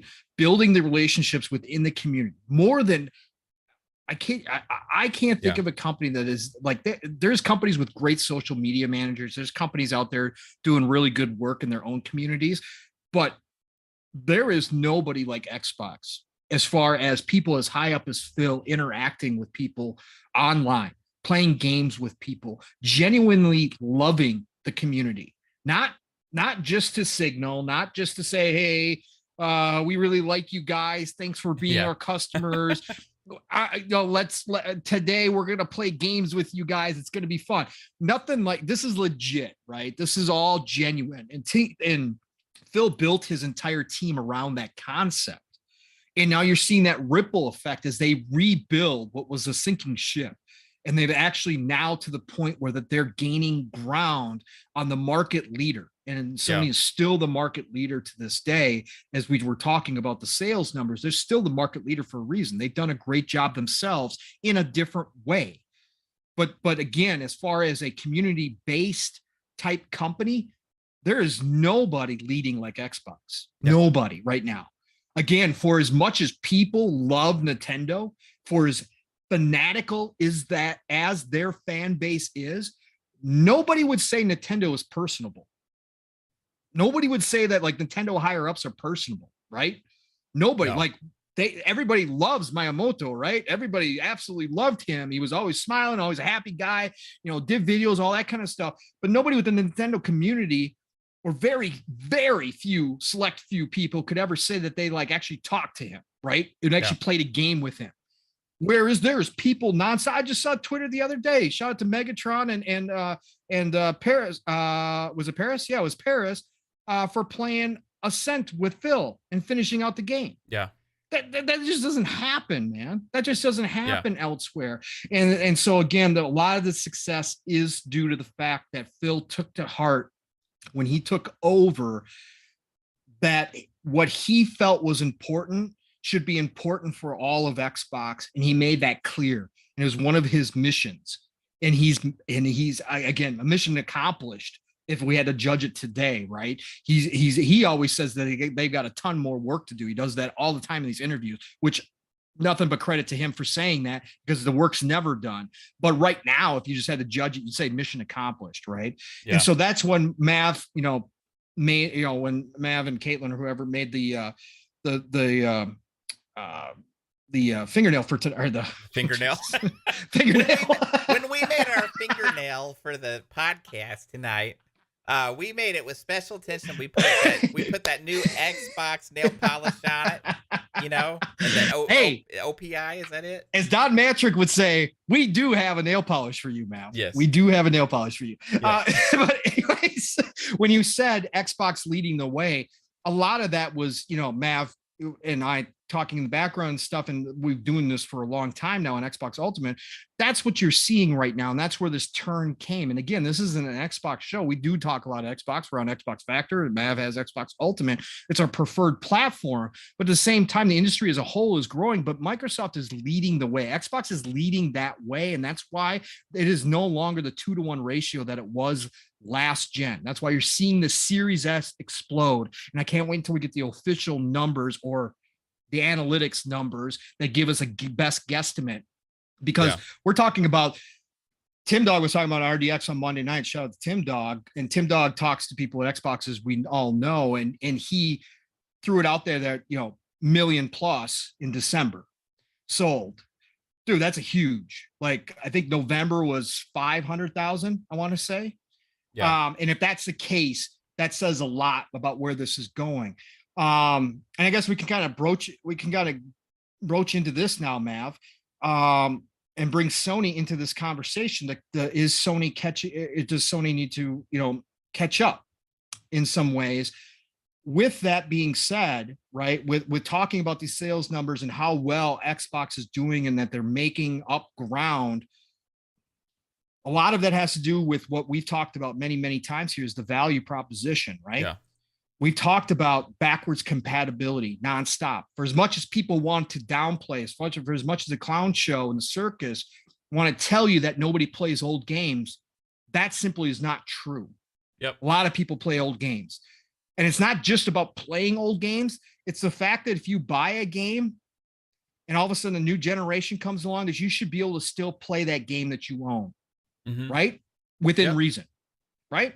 Absolutely. And Xbox has gone out of their way doing that.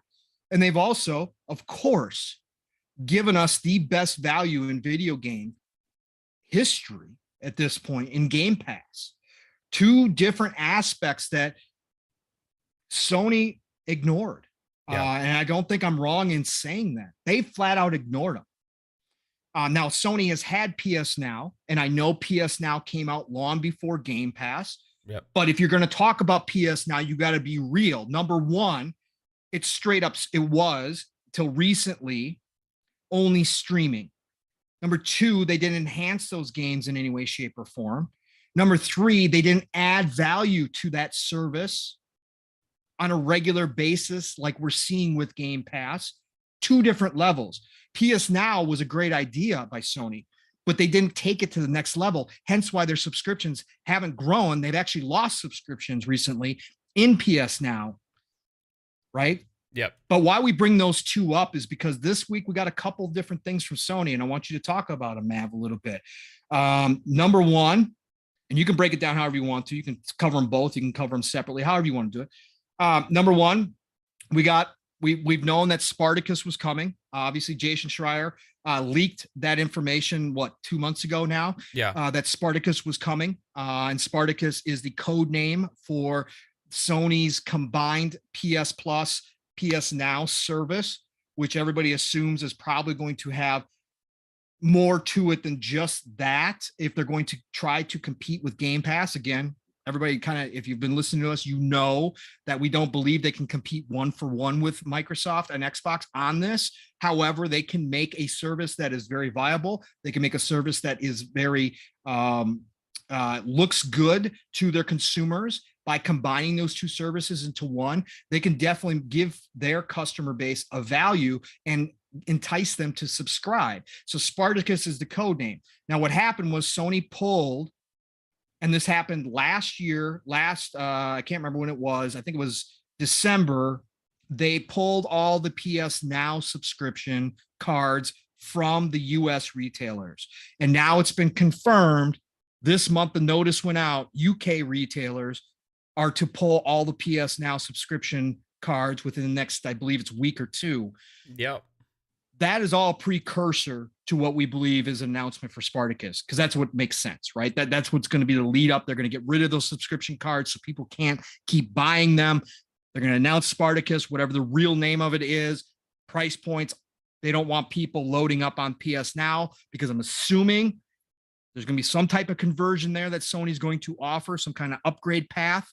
So they're not going to want people loading up on it. And so that's kind of the precursor. And we also got this week an actual document that came out where Mark Cerny actually went ahead and they not copyright. What's the other one? Patent. Thank you. Patent. Thank you. Brain's not working. Long day at work. Patented a Are new... you a patent attorney? No, I'm not a patent attorney.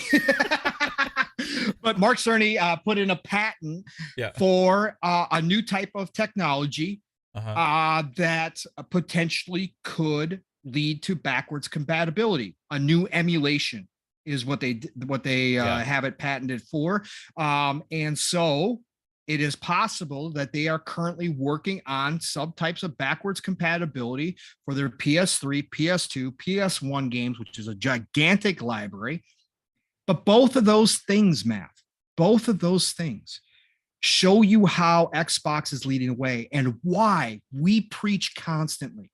All these console warriors on both sides that want the other side to die. They want the other side to dry up and go away and no longer be in this industry. Why that's so wrong. Competition drives this industry. And these two things here show you. If Xbox was not being successful right now, if they were still trying to figure out whatever they were going to do and Game Pass wasn't around, Sony would be here free to do whatever they wanted to ignore any requests that anybody had within their community. They could just do business as they always have. Xbox is forcing them to think their way. Xbox has been trailblazing for a while now, and Sony sees the success. Jim Ryan's a numbers guy. So go ahead, Matt. I set it up here. Talk about these two things and about how Xbox is driving this and why it's so damn good for the industry, and your personal thoughts on these things. Yeah, this is going to be a long one. So before I get to that, I want to do a couple of things real quick. First off, I want to say thank you to everybody in the community and all of the channel members, and speculators, all of the chat, everybody, all the subscribers, everybody on Twitter, all the followers, everybody that's ever watched a minute of our content, because we are sitting right now at 2001 subs. So we congratulations, have hit the 2K mark. Thank you so much. And I want to get Lui to get 100. He only started out with like 7 shy. So check out Crazy Lui Gaming on YouTube as well. Please. But yeah, 100 subs. Actually, you get to make your custom URL and helps drive your channel and helps you get noticed and stuff. But 2K, like honestly, guys, never thought were we like 15, 16 months in or so like that we would be at this point. I appreciate everybody. I just want to say that 100%. Now, Crazy Lui, who I just mentioned, was super generous, and he was like, hey, to celebrate 2K, he wants to he donated to us a $60 Xbox gift card to give away to somebody in the chat. Okay, so what we're gonna do is I'm going to basically scroll up and down and just, because this is like spontaneous. I didn't know this was gonna happen. I didn't have time to plan it out. Okay, so what I want you guys to do is just make sure, if you're in the chat, if you're watching, right, if you're watching this show right now, make sure you type something in the chat. Okay, and what I'm gonna do is I'm gonna go, don't spam the chat. Don't spam the chat. What I'm gonna go do is go and randomly scroll through, and I'm gonna pick a name, and we're going to get that $60 gift card to somebody.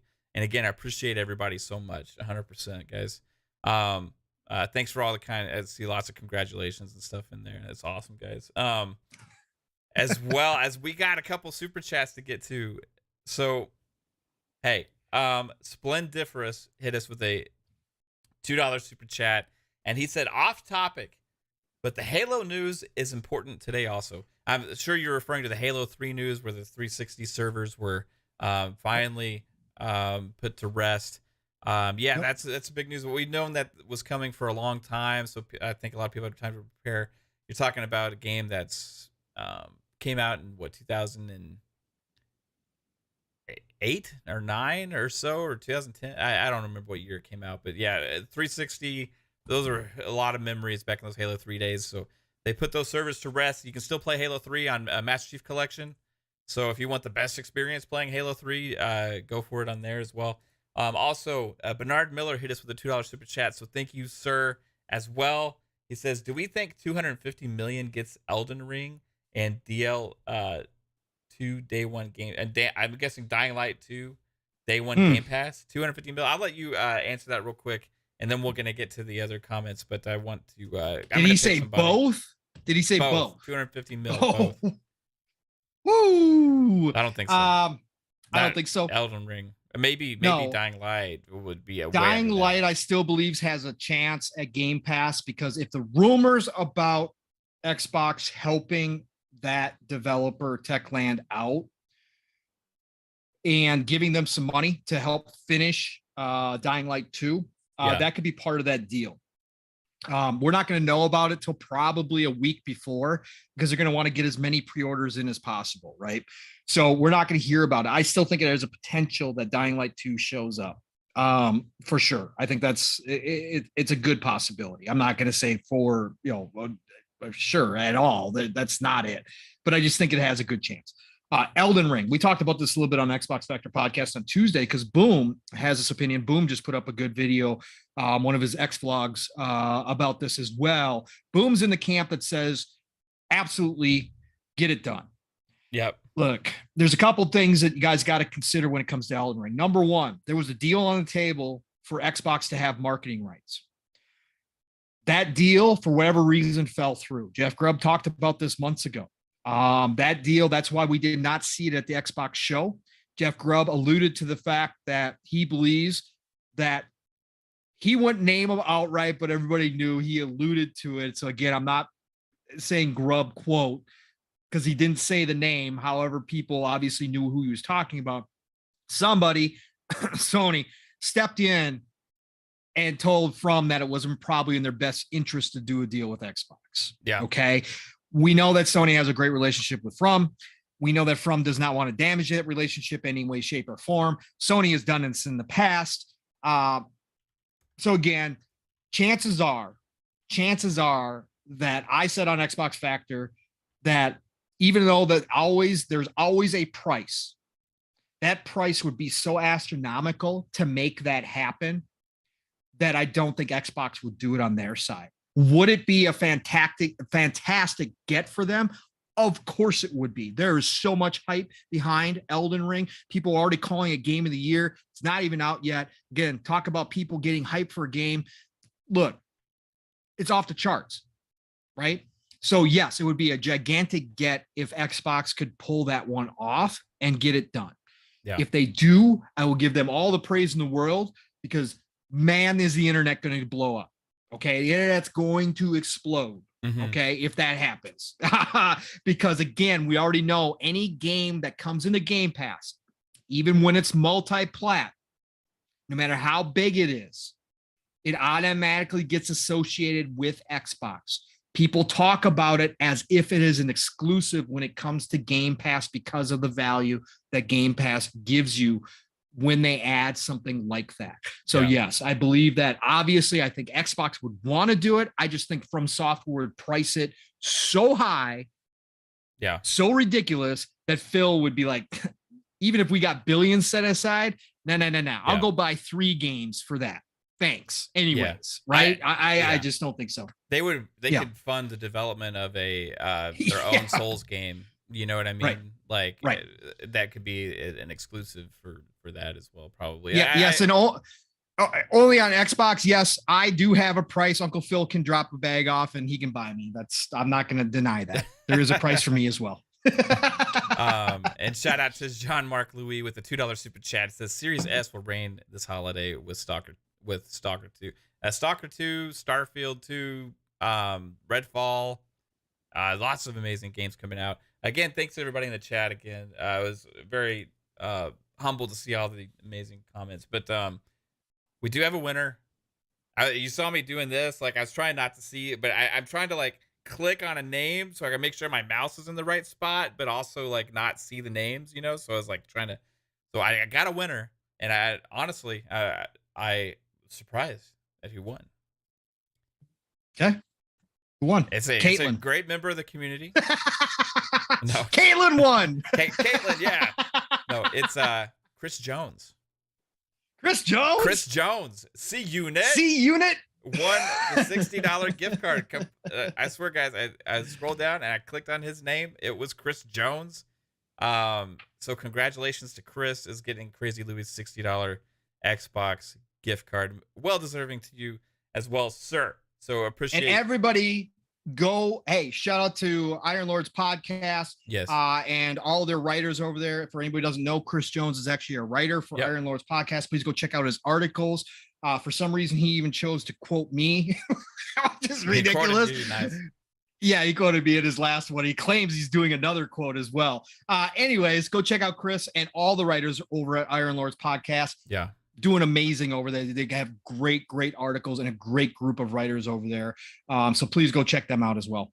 Heck yeah, man. They do have some great writers, some great people as well. So, all right, getting back. Well, we'll get you that code, Chris. Sit tight on that. Kate will end up DMing it to you.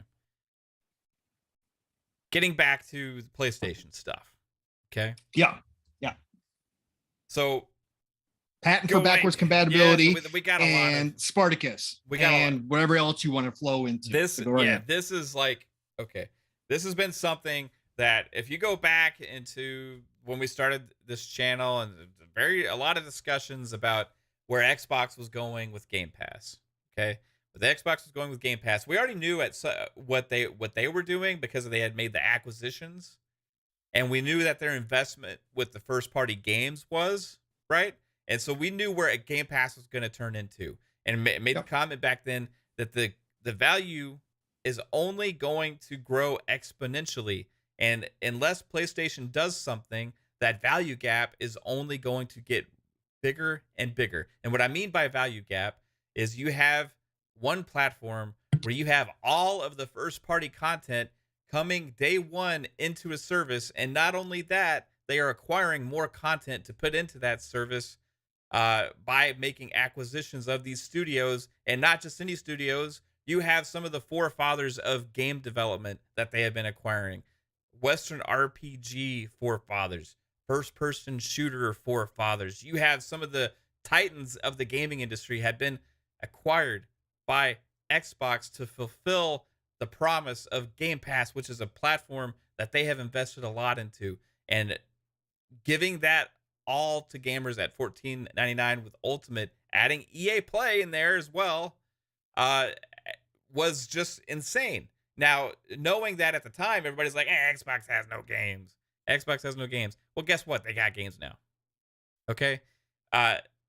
Starting back with this last year, you had Psychonauts 2, you had Forza Horizon 5, Halo Infinite, plus lots of third-party games had hit. A lot of games that are in there now today. How many games did we see at the Game Awards that are in Game Pass?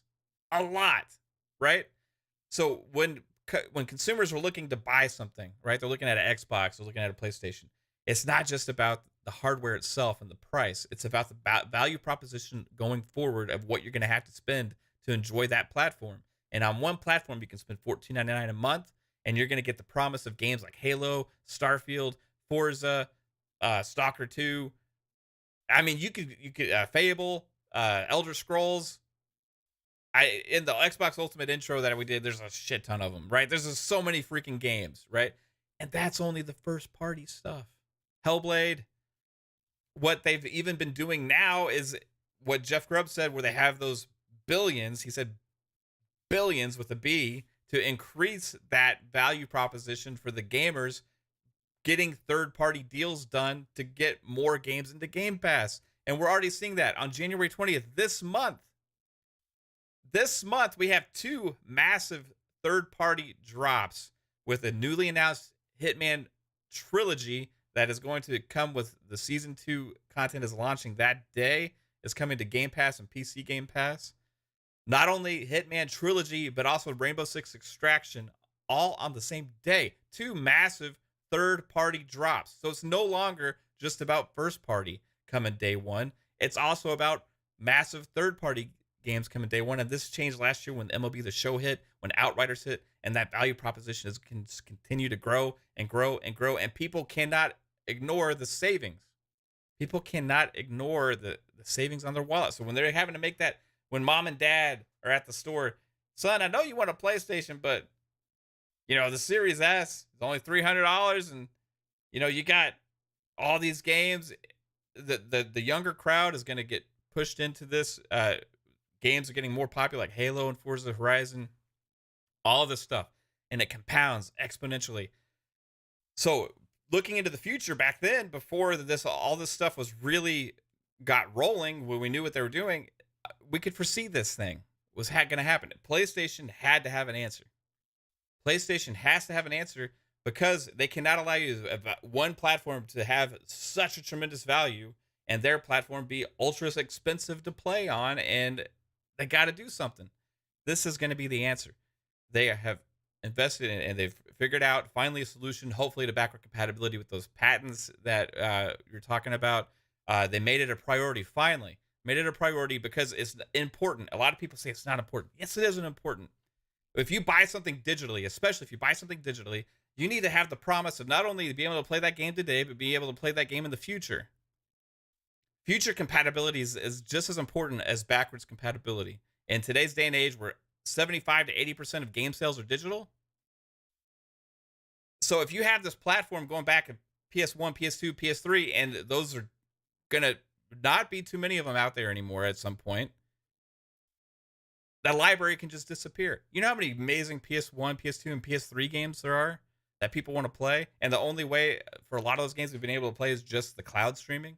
If they could figure out a way to actually make it work, which is only because they haven't made it a priority, they can make it work. There's emulators out there. They got to make this work. They can make it work if they choose to do so.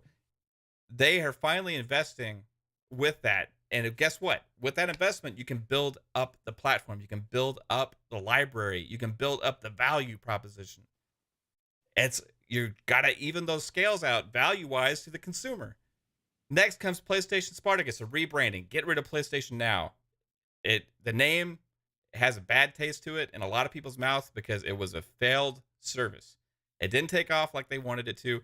The value proposition was okay because it was cheap, but there wasn't really a lot there to go for, right? This is going to be, whatever they announce is going to be a service that's going to have a lot more value into it, that's going to help narrow that gap of that value proposition. And we're going to see maybe more third-party deals. I think we're going to see their first-party stuff. But, man, they had to do something. And that's why Jim Ryan, back in those comments, what is the last year, was like, yeah, we're working on our answer to Game Pass. Now, the whole industry is working on their answer to Game Pass right now. And Microsoft has such an astronomical lead with this. And they also got a huge wallet. So it's going to be hard for anybody to play catch up. And my question is it going to be too little too late? And are they going to be able to step fully into it like Xbox is to really make it that close? You know what I mean? Because once Starfield drops, once all these games start hitting in these next 20, we already had a great end of 2021. We're going to have a great 2022. But people are not prepared for 2023 and beyond. Because if we think it's crazy now, look at the future.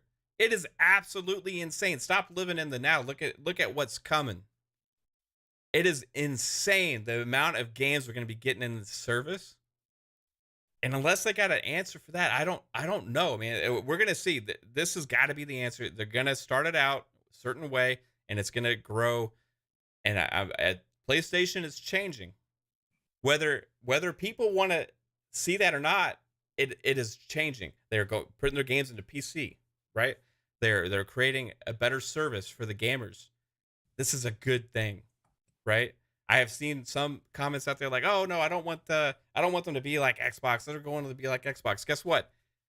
Xbox is winning in a lot of ways that we've been talking about, and that's where the PlayStation's been behind at. And does PlayStation make great games? Yes, they make great games, but that can't be about everything. It also has to be about value for the consumer. And if all it has going for it is a few great games and being ultra expensive, that's not enough to win over people in the masses, right? Like over time, you're gonna see that dip. So I think they're onto something with this change. I think this is a long time coming now. I think Xbox has forced this change because of the amount of subscribers you have in Game Pass. We're gonna probably get an announcement around 30 million or so. Who knows exactly what it is, but you can compare that to what PlayStation Now was, 3, like 10 times. And in a way shorter amount of time. So we'll see how good PS Spartacus was. I really want to see the details on it. But yeah, what are your thoughts, dude? Well, I mean, look, they got to start somewhere, man. And we've talked about this many times. Now, whether or not they ever get to the 1-for-1, well, that's a question that we're going to have to kind of wait on, right? Yeah, most of us believe most of us don't believe it's possible. But look, Sony does have some advantages, right? There are advantages right now on their side that they can take. Number one, they've got a much bigger base. Although Xbox is making up ground, they still have a much overall worldwide base than Xbox does, which gives them the opportunity, if they do this right, for all their fans to jump into a service. Now, again, Sony could go wrong in a lot of ways. They could price themselves out of the market once again, which they've done in the past. They could ask too much versus value, and people would be hesitant to jump into it. But if they do it right, they could have an instant subscriber base quite large, yeah. Right? They really could. Like if they come out, look, we've talked about this. They have content outside of gaming. They've got music, they've got movies. Okay. They can offer those as a part of their service, which Xbox right now can't do because they don't have the studios like Sony does. Right. So there's an advantage. We know that, number one. Now, whether or not they think that way, whether or not they believe that they can somehow get that into the subscription price, hey, that's another question. Again, Jim Ryan is a numbers guy. He's a bottom line guy. The reality is that this competition that Xbox has brought, that Xbox is bringing on a daily basis. Again, the past year of news cycle has been dominated by Xbox. Yeah. And I don't care how big of a Sony fan you are. If you can't acknowledge that, I'm sorry, I can't help you. And you're in denial. Xbox has been doing almost everything right for the past year, and they have controlled the narrative. And that narrative now is the value proposition that you were just talking about, Matt. There's other things that are involved here. We see Sony jumping into the PC market. We've seen the initial reviews for God of War off the charts, 93 at one point today for the PC version. Mm-hmm. Jim Ryan has been looking over on this side of the fence since he took over. Yep. And again, had Xbox not been competing, that wouldn't have happened. Sean Layden may still be there, which a lot of people might have been happy with.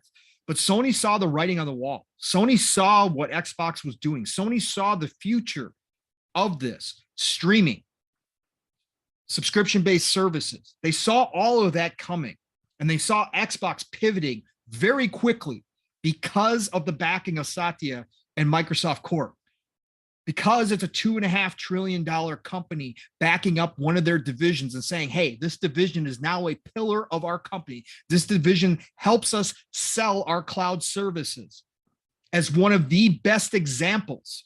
And Sarah Bond talked about that in her interview. Games are more complex as far as a streaming and cloud service content than most industries ever require. So gaming actually pushes the limits, and they can convert that knowledge easily into other industries and give businesses advantages in their own right because of the video game process and what it takes to be able to stream, both downloading to a consumer and uploading from that consumer constantly, consistently, without lag.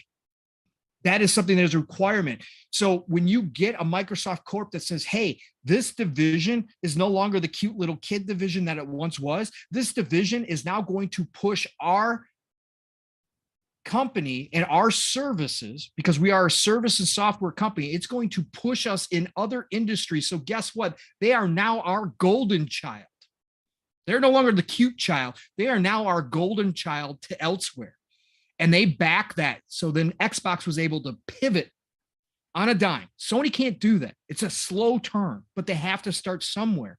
And because of that competition, we saw them push Sean Layden out, bring in Jim Ryan, who was brought in to cut the trim the fat, right? That's why we saw some favorite studios closed, Japan Studios being the big one, that everybody loved all the work that they did through the years, even though they had become more of a support studio. They were some of the most creative games out there. If you go back to the PS3, PS2 generation, just creative, cool, funky games that weren't coming out of anybody else's studios.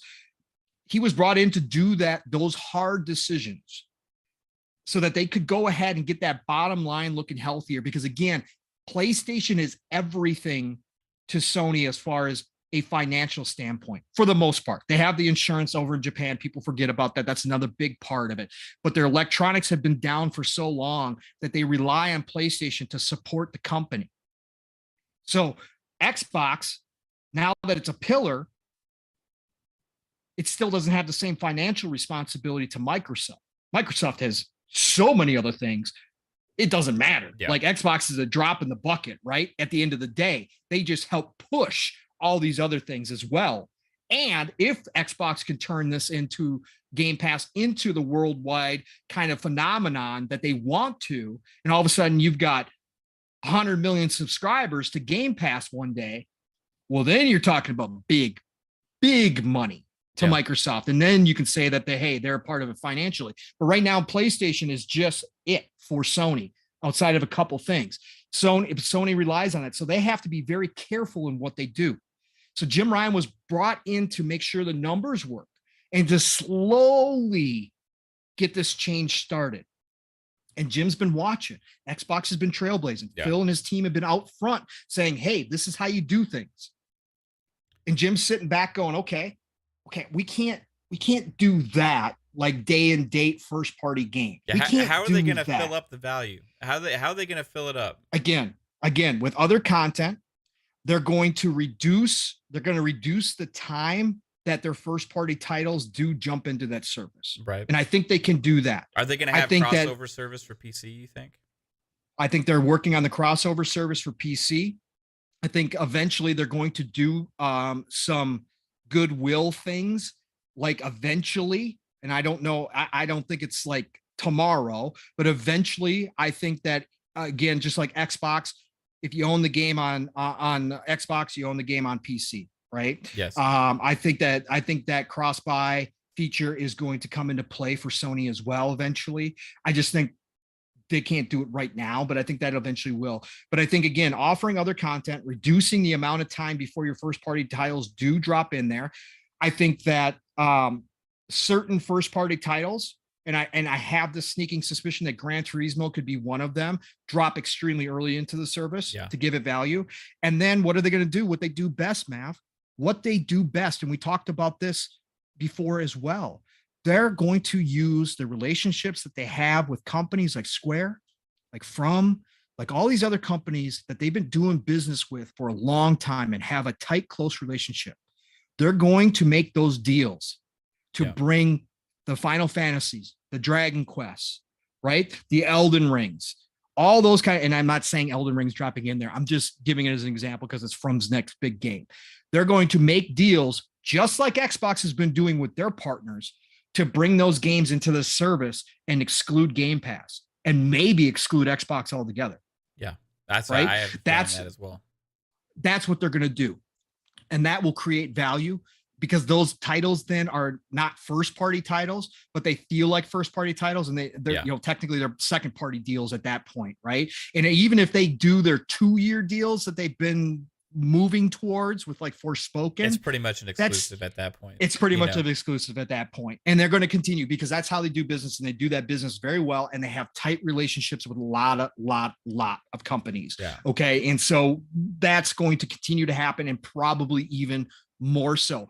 But also, they're not going to be able to compete content wise with the amount of content that Xbox has in the works. They can't, especially first party wise. First party wise is exactly what I'm talking about. First party wise, they can't do that. However, those 6 support studios that they bought last year, do not for a minute discredit those studios just because a lot of them were studios you had never heard of before. A couple of them are going to make sure PC ports are like this, and also come out good at porting games. Some of the best out there. Quality wise, they're going to make sure they live up to the standards of that premium experience, as Sony likes to say, on PC. So they're going to make sure those happen. The other support studios are going to make sure things like God of War Ragnarok doesn't have to be delayed. It's going to be all hands on deck so that they can get these studios that maybe like a Naughty Dog that would take 5-6 years to get a game out. They can cut that back to maybe 4, maybe even 3 years with the right support studios, all hands on deck, so that they can get their games out at a faster clip. They've also been making a lot of deals behind the scenes with second party new studios. We know that already. Some of them haven't been announced. There's more that probably have not been announced yet. All of that stuff's going to come into play. They still can give you value. Is it going to be on the level of Game Pass? No, it's not. But for their fans, for their 120, 140 million fan base that are already in that ecosystem, it's going to be an easy switch over if they want to stay there, right? Now, some of them will drift over to Xbox. We've seen that happening. Some of them will decide to come here. But for the ones that decide to stay in the ecosystem, which is going to be a large portion, it's going to make an easy transition. It's going to say, hey, I already enjoy what I got here. Look, they're giving me enough in the subscription service that I'm going to sign up for it. Like I said, they could have an instantly large pool as far as the subscription base go. They could catch up to Game Pass very quickly if they do it right. Do not doubt that for a minute. That could happen. Again, is it going to be the value? No, it's not going to be the value, but for those Sony fans, it's going to be great. Now they could also add have to continue Crunchyroll and stuff like that into the service. Correct, the anime. That's what I said. All that content, they spent all that money on all these different things as well, right? That's why I seen it. That's where it's going. And Matt, we've had this discussion. You see the same thing. It's going to become an entertainment content war. Eventually, this is going to be a consolidation of the entertainment industry. That's why you and I have said multiple times, WB is the buy, all of it. Not just the games, all of it. Because eventually Xbox is going to look and see, you got Netflix jumping into gaming, you got Sony with the ability to offer all this stuff, Amazon waiting in the wings, finding some success. They already have all the movie TV studios that they need. And they've got the servers. And Xbox they already have Prime Video, easily able to add it to a service, right? Yep, absolutely. Xbox knows this. Microsoft knows this. That's why you and I have said, eventually Xbox is going to jump back in to entertainment as a whole, meaning they're going to be going after IPs that do movies, television, books, and gaming. And they're going to be able to offer all of them in Game Pass eventually at some point as well. Well, so anyways, WB was more AT&T and formed a new entertainment conglomerate with Discovery Plus that became more acquirable. Only if that was the thing that had happened. Absolutely. That would be interesting, you know? But you and I have talked about this. So this is the future, and this is the start for Sony. This is Sony going as fast as they can, moving in a different direction. They don't have the infrastructure. They don't have the money of a Microsoft Xbox. They can't do it just wake up one day and say, hey, this is what we're going to do. So it has to be much more controlled, much more planned out than even Xbox did when they were, when Phil was bailing out a sinking ship. He had to be very careful too, but he made the big cuts that were necessary at the time for them, got the focus back. But again, when Satya jumped on board and said we're all in, well, that changes the entire game because, as we know, money can fix a lot of problems very quickly, and it did. Okay. And that's what they can do. Sony can't do that on their side, but this is a step that needed to happen. And these things happening right now. And again, we didn't even really bring it up, but people in the chat were bringing it up. We see another effect, a ripple effect here, Mav, of the Series S selling so well. Yeah. In competition, Sony is going to ramp up production on PS4 again.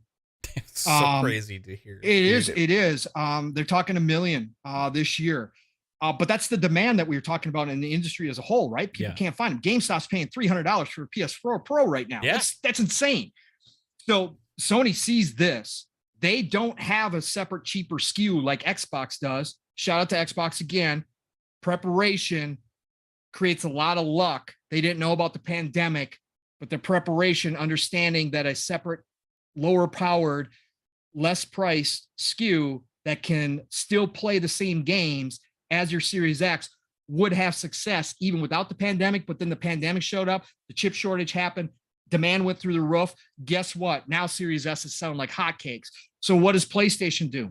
Sony can't pump out any more PlayStation 5s than they already are. So they're going to continue to make PS4. They still have games that are going to be cross-gen, right? So that, again, Sony put forth, again, Lion Ryan, originally, we believe in generations, made the impression that they were going to forget about last gen. They were real selling quick. to their base. They were selling to their hardcore base at the time. So shout out to them for not doing that, because Right. they realized what the pandemic was doing. They realized that they needed games and they weren't going to have enough PS5s out there to warrant only first party next gen games, meaning PlayStation 5 games, current gen, as we now say. But at the time when they were talking about next gen, they can't warrant pushing out those games only. So they said internally, well, we're going to make a lot of our games cross-gen still, and we're going to support the PS4 for a couple more, 3 more years. And then as this pandemic's gone along, production, they can't meet demand with PlayStation 5.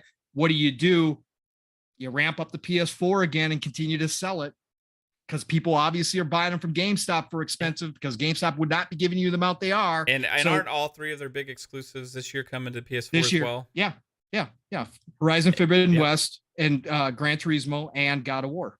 Yep. They're all cross. That's their trifecta this year, which is if they all hit, if God of War ends up actually hitting this year, which I'm on the fence that I think it will. I know a lot of people say that they don't think it's gonna, but I think it will actually hit this year. And that's a massive year for first party top tier games. As long as Gran Turismo holds up, and like, I know a lot of people are concerned about it right now.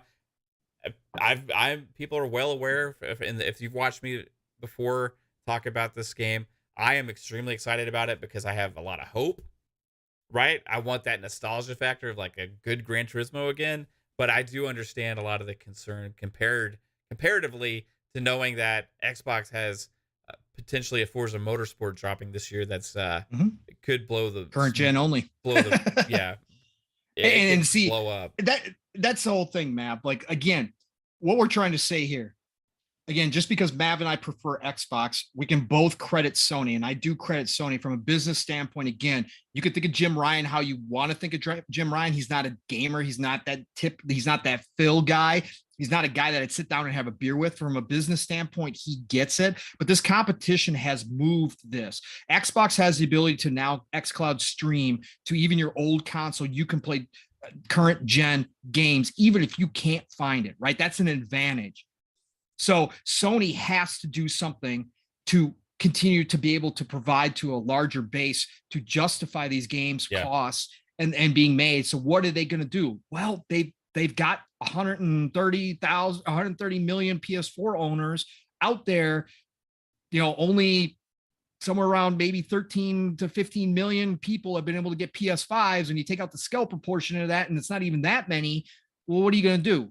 You make the shift and you say internally, okay, well, guess what? We're going to have a couple games that come out that were already planned as current gen only, but the rest of you make both versions, because we're going to continue to support this stuff. And again, Jim had to make that decision. It's a smart move. They're going to continue to do it.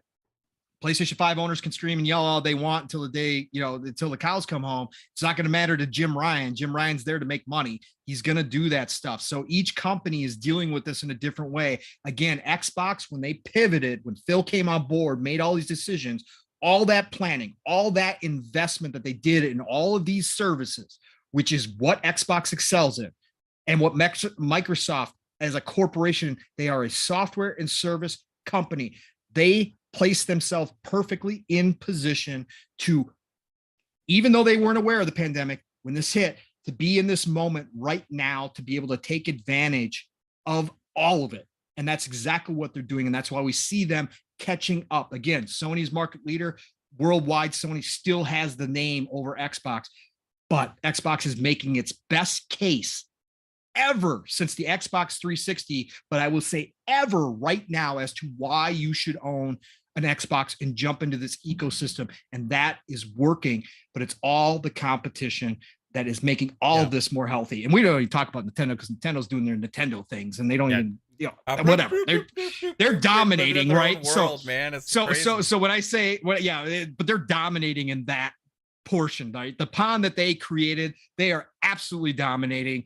Good for them. Again, until they jump back into current gen stuff, Mav and I, again, when we talk about this stuff, yes, we know Nintendo is actually the leader right now. They're killing it. Yeah. But when we talk about these two, it's these two titans right now that are pushing the industry forward. And that's why we talk about them exclusively when we talk about this stuff. But fantastic. Again, golden age of gaming, people. This is why I jumped into this community. This is why Mav is here doing this. This is why we all do this stuff. This is why you're in chat listening to a couple of dudes talk about this stuff passionately. Dude bros just hanging out, talking about something that they love, right? Because of how powerful this industry has become and how much we all love it. And this is the greatest time to be alive. The news cycle for this entire 2022 is going to be crazy. Buckle up. It's going to be fun. Yeah.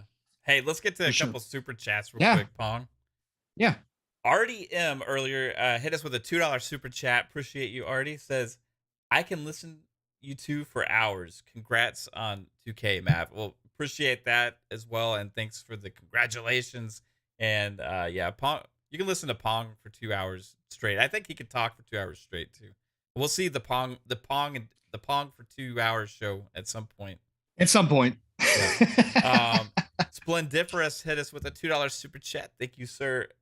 Splendiferous says, shout out to Series S holding back gaming. Yeah, I remember a long time ago when the Series S was just announced, there was a guy I got in like this Twitter back and forth with, like he just was, this one post like blew up and he just like kept commenting and arguing with people on Twitter for like 2 days in this one Twitter post about how the Series S was going to hold back next gen gaming. And hey, it's like, does anybody even think about that anymore? Or it's not even a thing. Like Series S is a legitimate great console. And also Lemon, appreciate your brother. Hit us with a $5 super chat. 108 Dragons TV. Check out his amazing channel as well, guys. He says the skepticism for Gran Turismo is from the last 4 games not being good at all. I agree with that.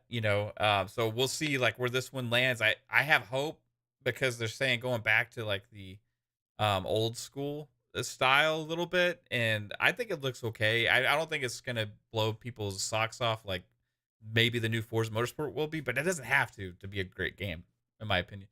But he also says, shout out to the panel. Sony supporting last gen is a smart business move. Yes, yeah, it's a very smart 100% business move. Yeah, and look, Mav, I didn't even say, look, when their games do well cross gen, right? What do they do for their PlayStation 5 people? They're going to come out with a director's cut within a year, give it current gen features, spiff it up, and resell it again, right? Yeah. That they've got the plan laid out. They're already talking. The smoke is that they're already going to redo The Last of Us 2. Are you kidding me? Yeah. Are you kidding me?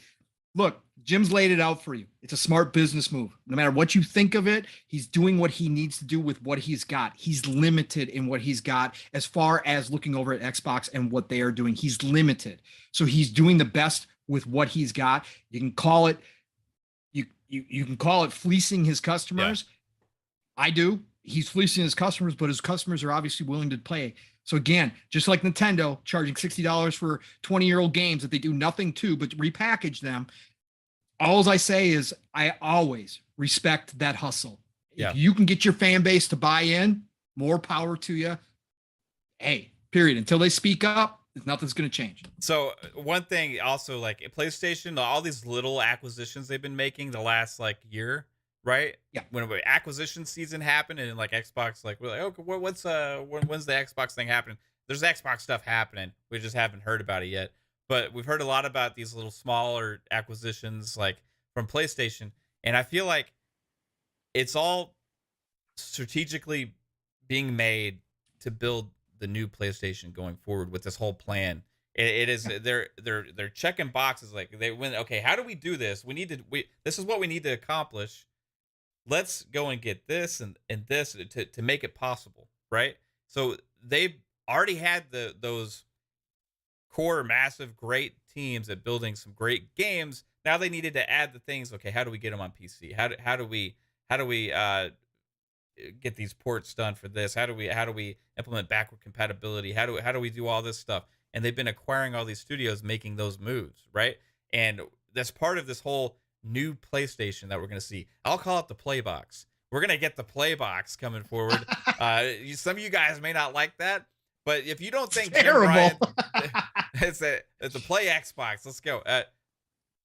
If you don't think Jim Ryan and the entire industry has been looking over what Xbox has been doing and how they've come out of what they were in and grown it as well as they have so quickly, and being able to do all this stuff with value, like we said, value proposition and all these things, they're looking at that and be like, wow, okay.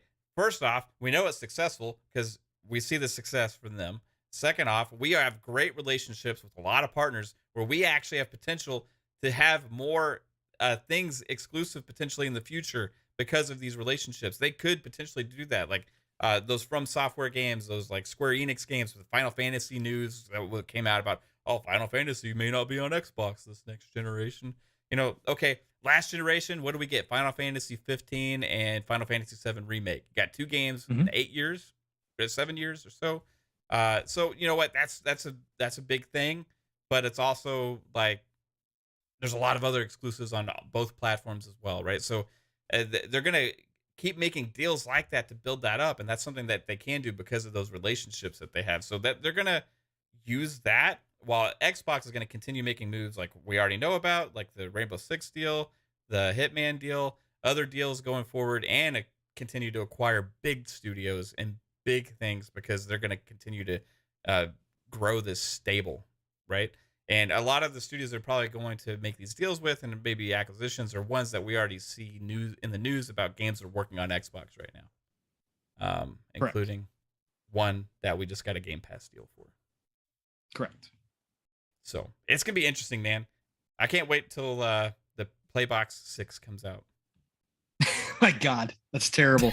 Hey, Sony, Jim, if you're listening to this right now, please don't name it that. Please, whatever you do, don't. No, it needs to be the PlayStation. Yes, it needs to be played the PlayStation. How about the X Station? The X Station? Oh God, would you stop already? Okay, that's enough good ideas out of you.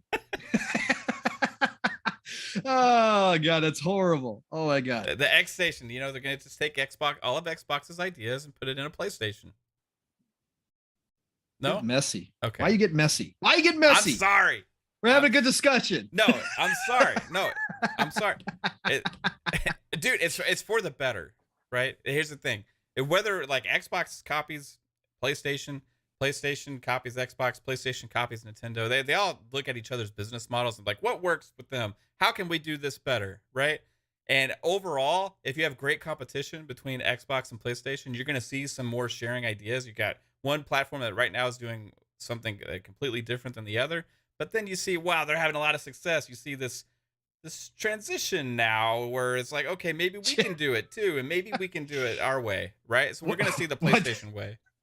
What just happened to Generation Station? Generation Station? Yeah. Actually, more than likely, it's going to be the Luna Station or the Play Luna. So more than likely. The play is on. Yeah. Correct. Oh, chat, you guys have been amazing, by the way.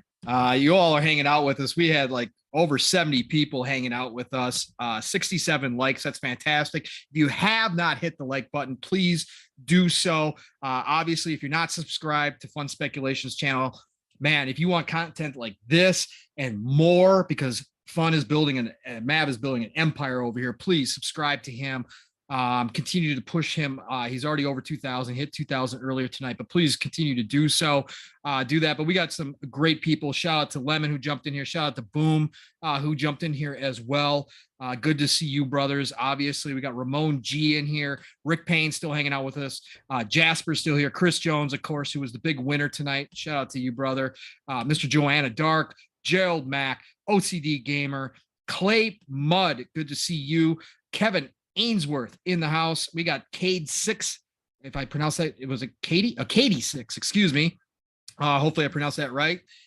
In here as well. Cyber Gunther's in here. Good to see you, brother. Obviously, Ace of Spades, Splendiferous. Man, we got a lot of great people hanging out in our from chat. Project X Talk. Yep. Just listening to a bunch of dude bros talk. Just a couple dude bros. Biggie Butters is in the house. Man, we got so many Sappos in here. Good to see you, my friend. RDM is in here as well. Great to see you. And Crazy Louie still hanging out here. Just so many awesome people in here. Thank you all for joining us tonight. So, Mav, we didn't really talk about Sarah Bond's interview. For anybody who doesn't know, Sarah Bond also did an interview with a company called McKinsey & Company. I had never heard of these guys. I said earlier when we began this, shout out to Phil and his team, because they go do these interviews that you just don't see other game industry people doing. They put themselves in front of different groups of people, right? And they're willing to answer questions that aren't always the entertainment questions per se. And she talks specifically with this McKinsey & Company a lot about the nuts and bolts of what's going on, a lot about the xCloud, right? A lot about how, the title of the article is Sarah Bond discusses how Microsoft shifted its console-centric gaming business to make the most of its investments in the cloud. So this one was nowhere near as juicy as Phil. But there was some interesting things in here. Let me point this out, and I'll get your thoughts, Mav, if you have any thoughts on any of this stuff. She talks about, let's go to this one. You created what you thought was a product that turned out to be a platform instead, talking about Game Pass. Okay. Right. That must have been kind of an aha moment. And Sarah responded, the realization that Game Pass is a platform was a big moment. Fortunately, we were already running the Xbox platform, and we were a part of a company that runs the Windows platform and the Azure platform. Our experience made it easier for us to see patterns and figure out what to do. Fundamentally, Microsoft is a platform company, and Xbox has always been a platform. Game Pass was an acceleration on top of what we had already created, a platform inside of a platform, or maybe a platform beyond the original platform might be a better way to describe it. Now, Matt, I think we're both in agreement here. We've been calling Game Pass a platform for quite a while, since last year, especially. Yes. When it became obvious of that. When you hear her say that it was an aha moment, but she goes on to describe, again, what we were just talking about, how Microsoft is a service and software-based company. So they're used to creating this kind of stuff. They already have so many different platforms within that company. Like Windows. Yeah. Like, doesn't it just make sense that they're in their wheelhouse and that's why they're finding success like this? Yeah, dude. 100%, man. It's like, build something that can be usable across multiple devices, right? That was one of the main focal points they took with this, with the cloud, the PC. Stop gatekeeping things, right? Yep. That was a shift. That's a shift in the console gaming space, a different way of thinking about things. And now we're seeing other companies follow the trend, right? It makes sense. Now, when you're selling stuff that's dedicated to where it can only operate on one specific device, you're always limited to basically the audience of that one specific device. But if you bring out something that can be usable across multiple devices, multiple multiple ways of consuming the entertainment, then you're branching out to new audiences, right? You're branching out to people that maybe have overlooked in the past. You're lowering barriers, inviting more, right? And that is the key, one of the key components. Now, they started that with the PC thing, making it, you know, cross play and cross save and all that stuff. And then once the cloud thing has really gotten going, it's growing now. It's even becoming crazier. You can play games on your phone. It's becoming more of a normal thing. On your phone, on your PC, on your Xbox One, you can play Xbox next generation games, right? All of these things are about lowering the barrier, and that's possible because of a platform that is accessible within an application, right? So you can have an application that is usable on multiple devices that you can access. No, Xbox would love to have that application on every device known to man, right? Because then you're including Sony and Nintendo. Including Sony and Nintendo, because Yeah. you're just reaching that many more people. Now, not every device or other platform holder is going to want that application on their devices. We saw the battle with Apple. You know, we saw, Sony, Nintendo. Phil even said in an interview, like, yeah, they don't want it. We would love to, but they don't want it. And maybe there will be a day where you see that. Remember, everybody used to talk about the one console future, right? The one console future. We never could have, back then, it was too far in the future for us to really comprehend what that meant. Back then, it was about thinking, okay, there's only just going to be one like console, and like Sony will have their games, Xbox will have their games, Sega, Nintendo, and all that stuff. But no, it's not what it's about. It's about devices that access platforms and content, applications, right? You could potentially in the future one day have a Sony application, a Nintendo application, an Xbox application, all usable on specific devices like a PC, right? A PC could be that one console or whatever. That is potentially the future. Now it could be a ways off, especially with Nintendo, right? But as cloud gaming gets better and better and better, and it becomes more a native experience, right? It becomes more like you can't really tell the difference. 5-10 years from now, who knows exactly when that's going to happen? But you're gonna see more of an acceptance of that tech. And you're going to see stuff like Xbox putting out is going to come out with a streaming stick supposedly for the TVs. A lot of the TVs are coming out with the Game Pass app already built in. So you don't even need a device. You already got it's just on the display naturally already right there. It's going to continue to grow like that, right? And you're going to be able to access all this content. And that is what the platform is. The platform is something that can withstand and sustain among itself. You don't even need a device to hold this platform. You don't need a device. You don't need a specific device. You can have phone, PC, TV, Xbox. Now you got your best ways of acquiring the content. And that's for the hardcore. That's for us, right? You got your Series X. That's the best way to play. You got your high-end PC. That's the best way to play.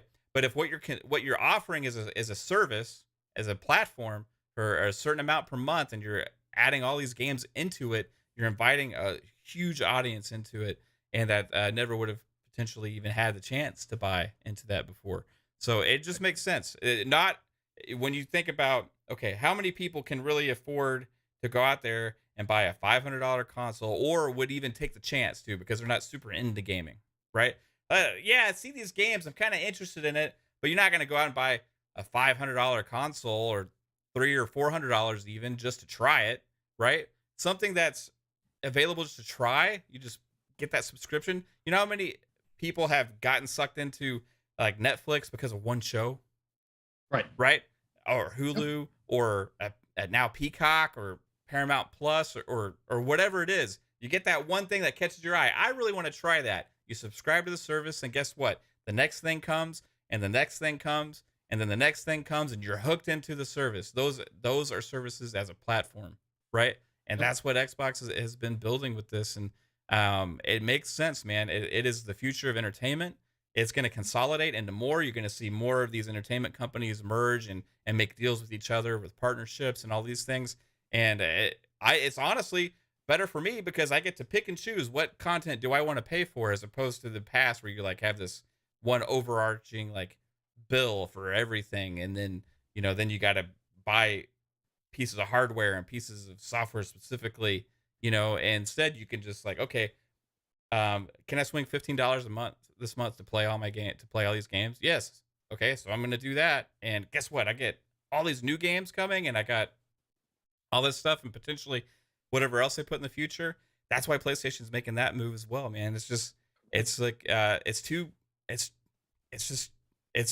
in the cards. It's gonna happen. Like, it is happening. It's the future. It is the future. And again, a lot of her conversation in this interview too was focused on that. She went into the game stack and their development tools and how they want to make it as easy as possible for a developer, for a creator, to be able to make something that does obviously is able to be accessed, I should say, across all these devices. Yep. And they want it to be as easy because the cost of making a game is so obviously it's so expensive and it's such a gigantic risk. But if you get a tool set together that you can make a game for one system, and then it can go ahead and be accessed on phones, on tablets, on your TV, through an app, on PC, on a console. It does not matter where you are, and that's their focus, is access wherever you are.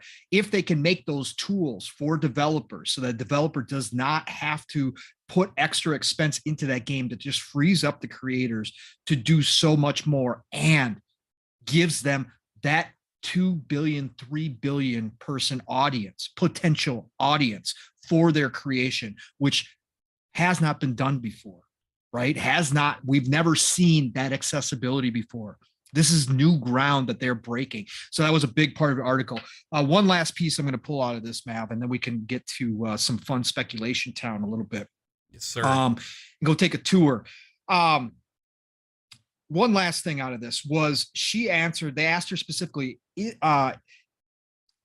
that why Microsoft is putting an increasing focus on gaming? They were talking about their cloud services previously. Yeah. And so they brought up this question. Azure gaming is a great commercial for Azure as well. Right. And that's what it was. But I thought it was interesting. They went like, why is Microsoft, the corporation, what we were just talking, and this is bringing back to what we were just discussing, Matt, previously. A lot of what you're going to hear here from her is, what I was talking about, what you were talking about.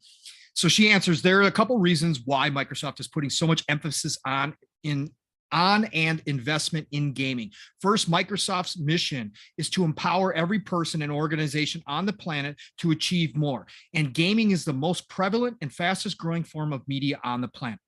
And it's the only form of media where you can virtually walk in another person's shoes and actually experience something from someone else's perspective. For us, participating in gaming is an opportunity to have both that social impact on the world and to participate in the business opportunity that's associated with it. The other reason is that the future of gaming is completely interlocked with the cloud. The other reason is that the future of gaming is completely interlocked with the cloud. That's why Mav and I keep saying this is the future that Xbox sees. Super game initiative. Right. Yeah, exactly. Right. And they're bringing other people on board because other companies and developers are seeing this. Gaming represents an extremely complex workload. Most people don't think of it that way. They think, oh, it's a game. But a technical failure has real consequences. If a video doesn't load quickly, you restart the video. In gaming, you could lose all your progress, which can be hours of effort. Gaming pushes the edge of computing capabilities. Gaming is interactive. It's multivariant. It takes years and years and years to build a really engaging game. As a game developer, when you launch something, it doesn't end. You're constantly updating, adapting it, integrating things into it. At Microsoft, that helps us technically, because when we develop technologies that meet the high demands of game developers, we can scale that work into other industries. Because if you could solve it for gaming, you can solve it for pretty much everything. That's exactly what I was talking about in my portion of our last conversation. Yeah. This is exactly why Microsoft has said Xbox is now our golden child. Our Azure servers, we're in a heated battle with Amazon right now.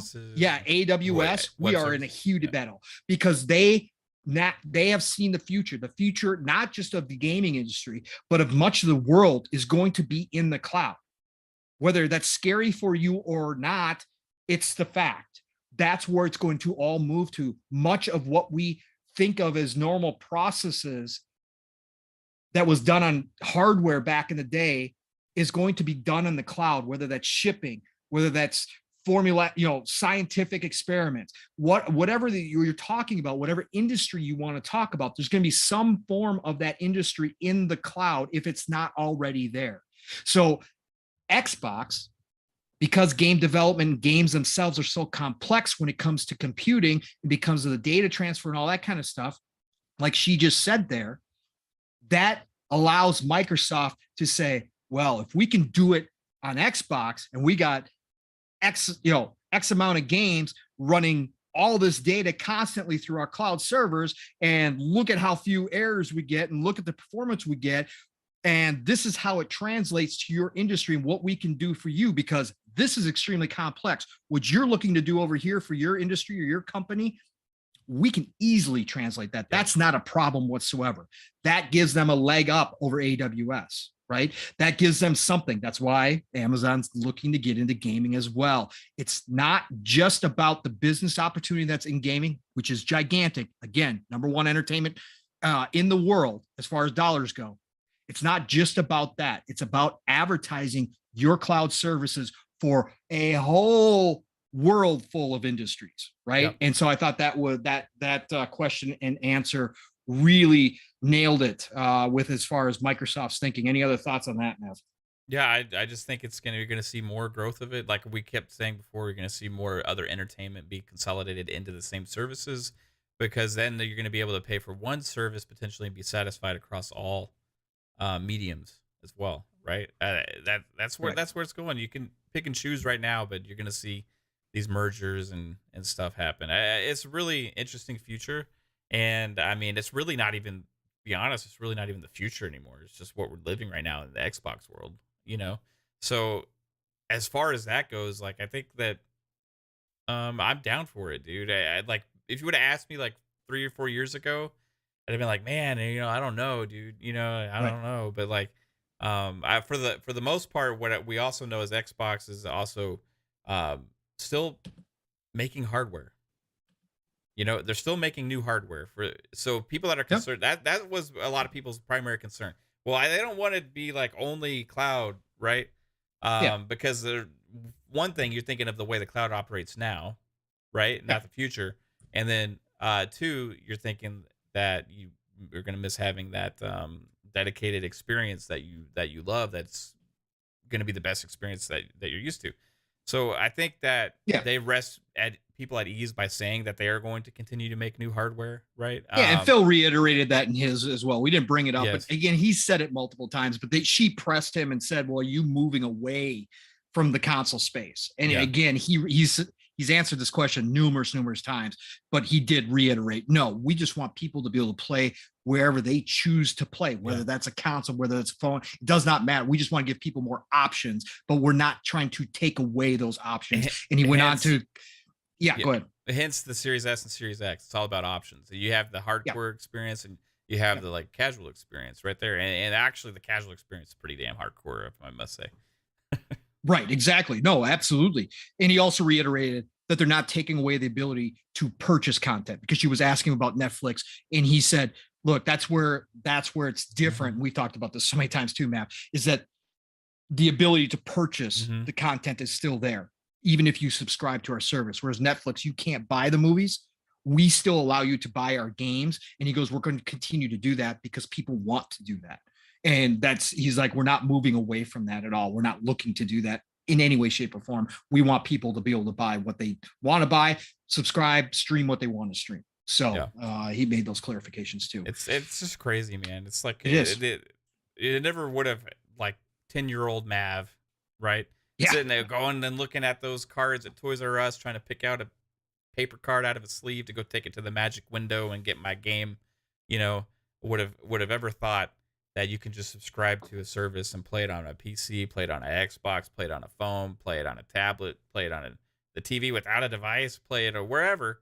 And you have also pay $15 and you get access to 500 games, right? Including massive amount of games day one. Like, you tell me that's the reality that we live in? You tell me that's the reality we live in? That's the reality we live in now. It's crazy. I never would have believed it, man. As a kid, I never would have imagined that. Kids are so spoiled rotten these days. It's crazy. Like, I say that as an old guy, and I don't care if I sound like an old guy.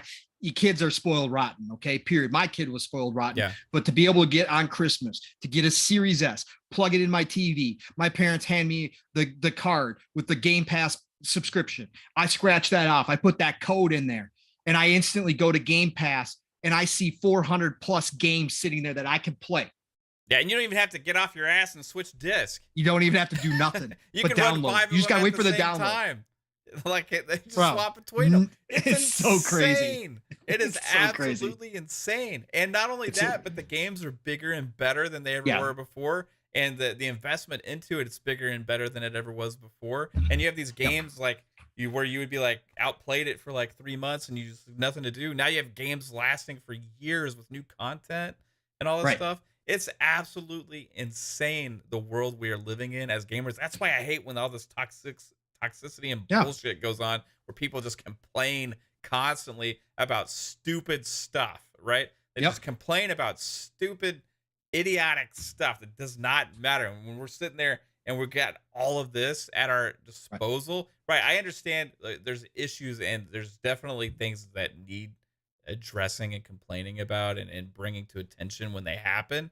But a lot of the stuff and the conversation I see about the complaints is just utter nonsense, you know? And it's like, hey, do we realize how good we have it now?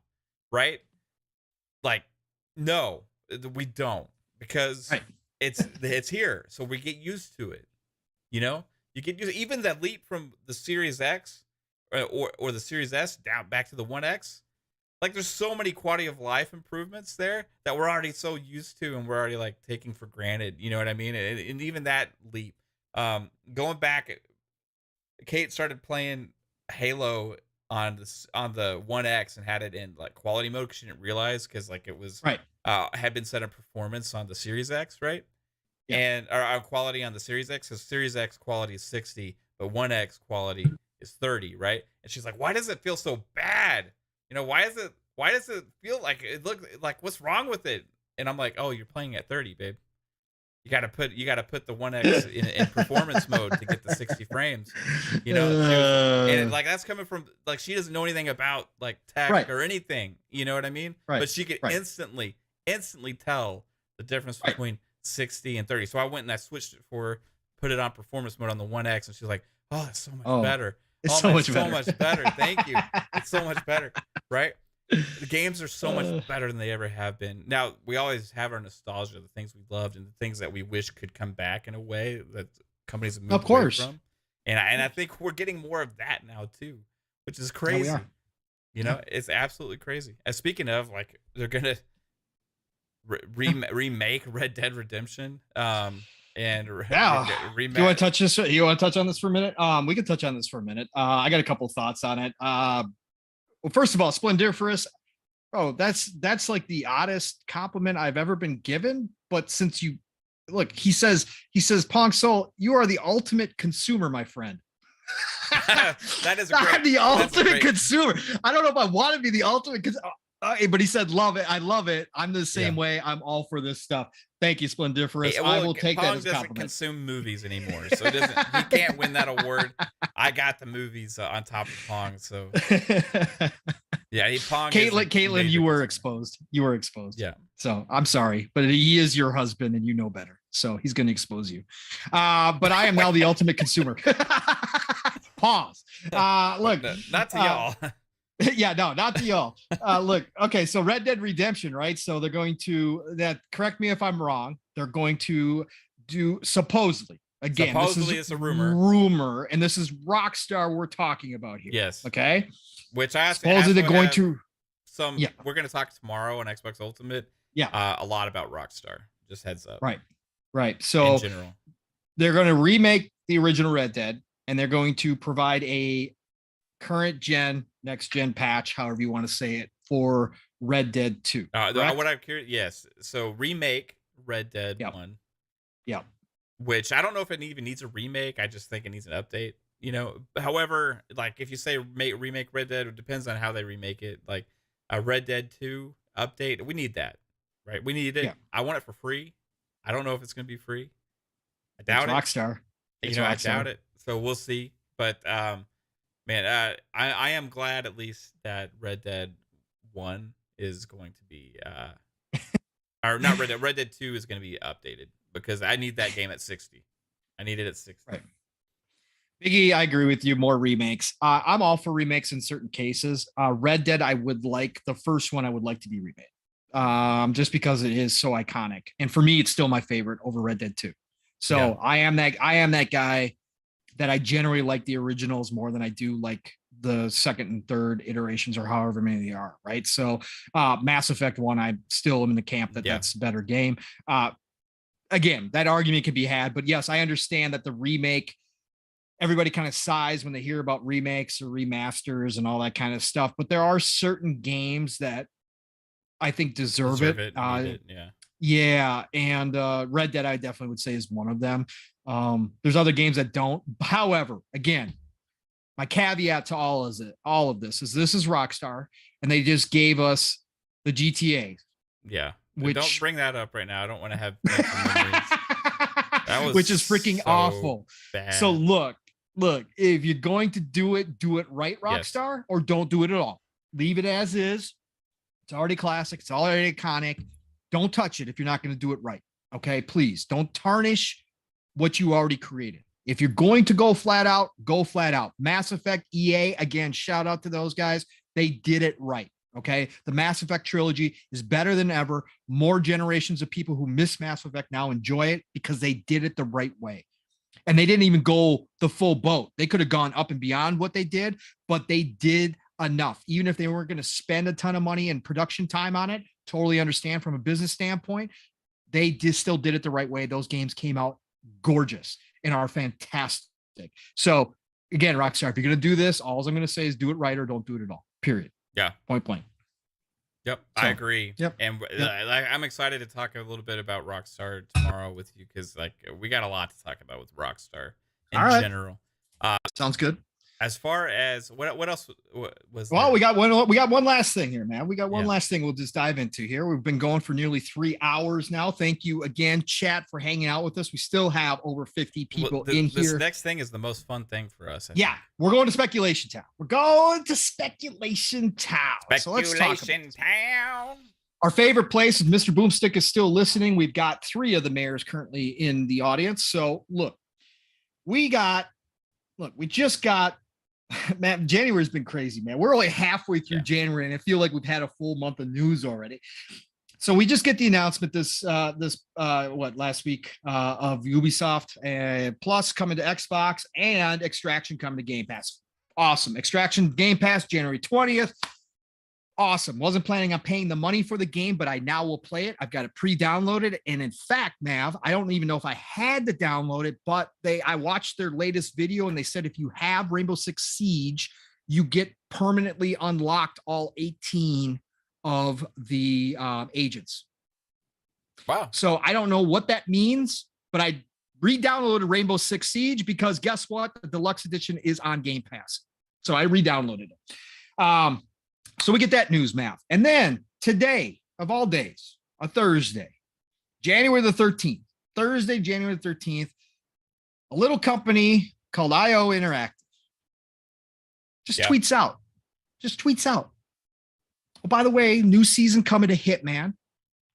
Hitman, arguably one of the best games of last year that was lost in the shuffle. Yeah. Shout out to Rand L. Thor. I think he's still got it as his game of the year. I could be wrong now, but he believes it should have been in consideration for game of the year, and he's not alone in that. Yeah. One of the most polished games to come out in a long time. I'm not going to sit here and try to claim I'm the biggest Hitman guy ever, but I have played them all. And Hitman 3 is beautiful, and I want to get back to it again. I've got the the Hitman 2 and Hitman 1 versions as well, which unlocks within Hitman 3 if you own those. Yep. But IO Interactive comes out today on Twitter and says, by the way, new season coming out. Oh, Xbox, Game Pass, all three, the trilogy available January 20th as well on console and PC. Yep, and they're like re-releasing it as a trilogy now, including all three, all the content, and season 2 stuff, which has new modes and everything coming in there, and it's going into it's going into Game Pass, dude. Game Pass, PC Game Pass. They also talked about how ray tracing later would be coming to PC. So I don't. So they support this game so amazing. It's just amazing. IO's great.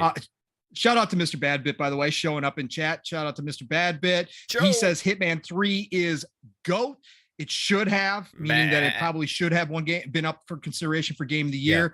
Obviously, he said poured hundreds of hours and the platinum. So again, like I said, Rand's not the only one that thinks that way. A lot of people out there think that Hitman 3 should have been there. A fantastic game. Again, from the as much as I've played it, just a super polished game. You played it and got me to buy it after I was watching you streaming. I love you gave Hitman, me FOMO. But dude, what happens? Like, I love it, but it goes so bad sideways for me every time because I don't have a lot of patience.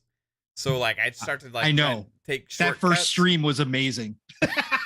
Go back and watch my first stream of playing Hitman 3. Like, just like there ends up being dead bodies everywhere. Like, I walk into a door and there happens to be the wrong person standing on the other side at the wrong time.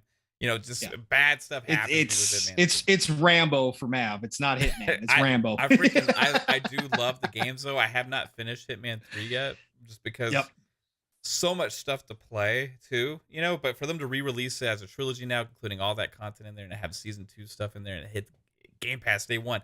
The crazy thing about this, it changes things for me a little bit because that's.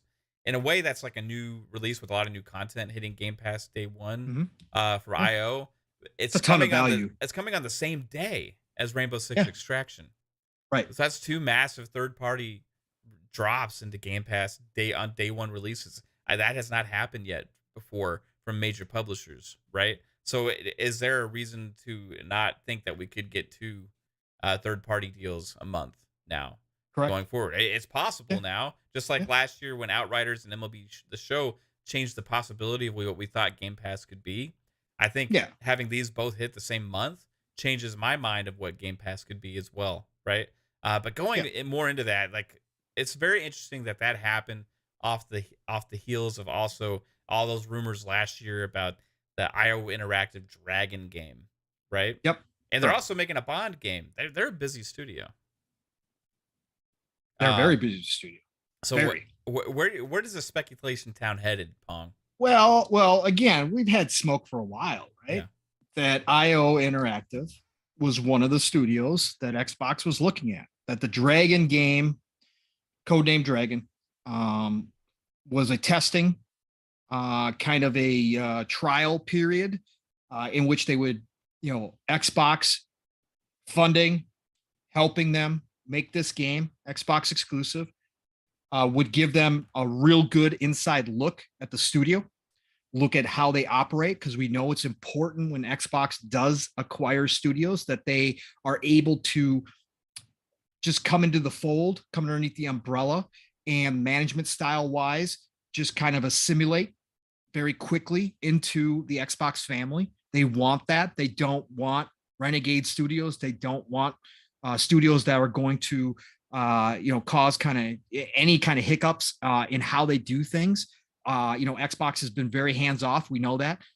They allow the studios continue to run, but at the same time, they want to make sure that they fit the philosophy that Xbox currently has. So this gives them a great inside look.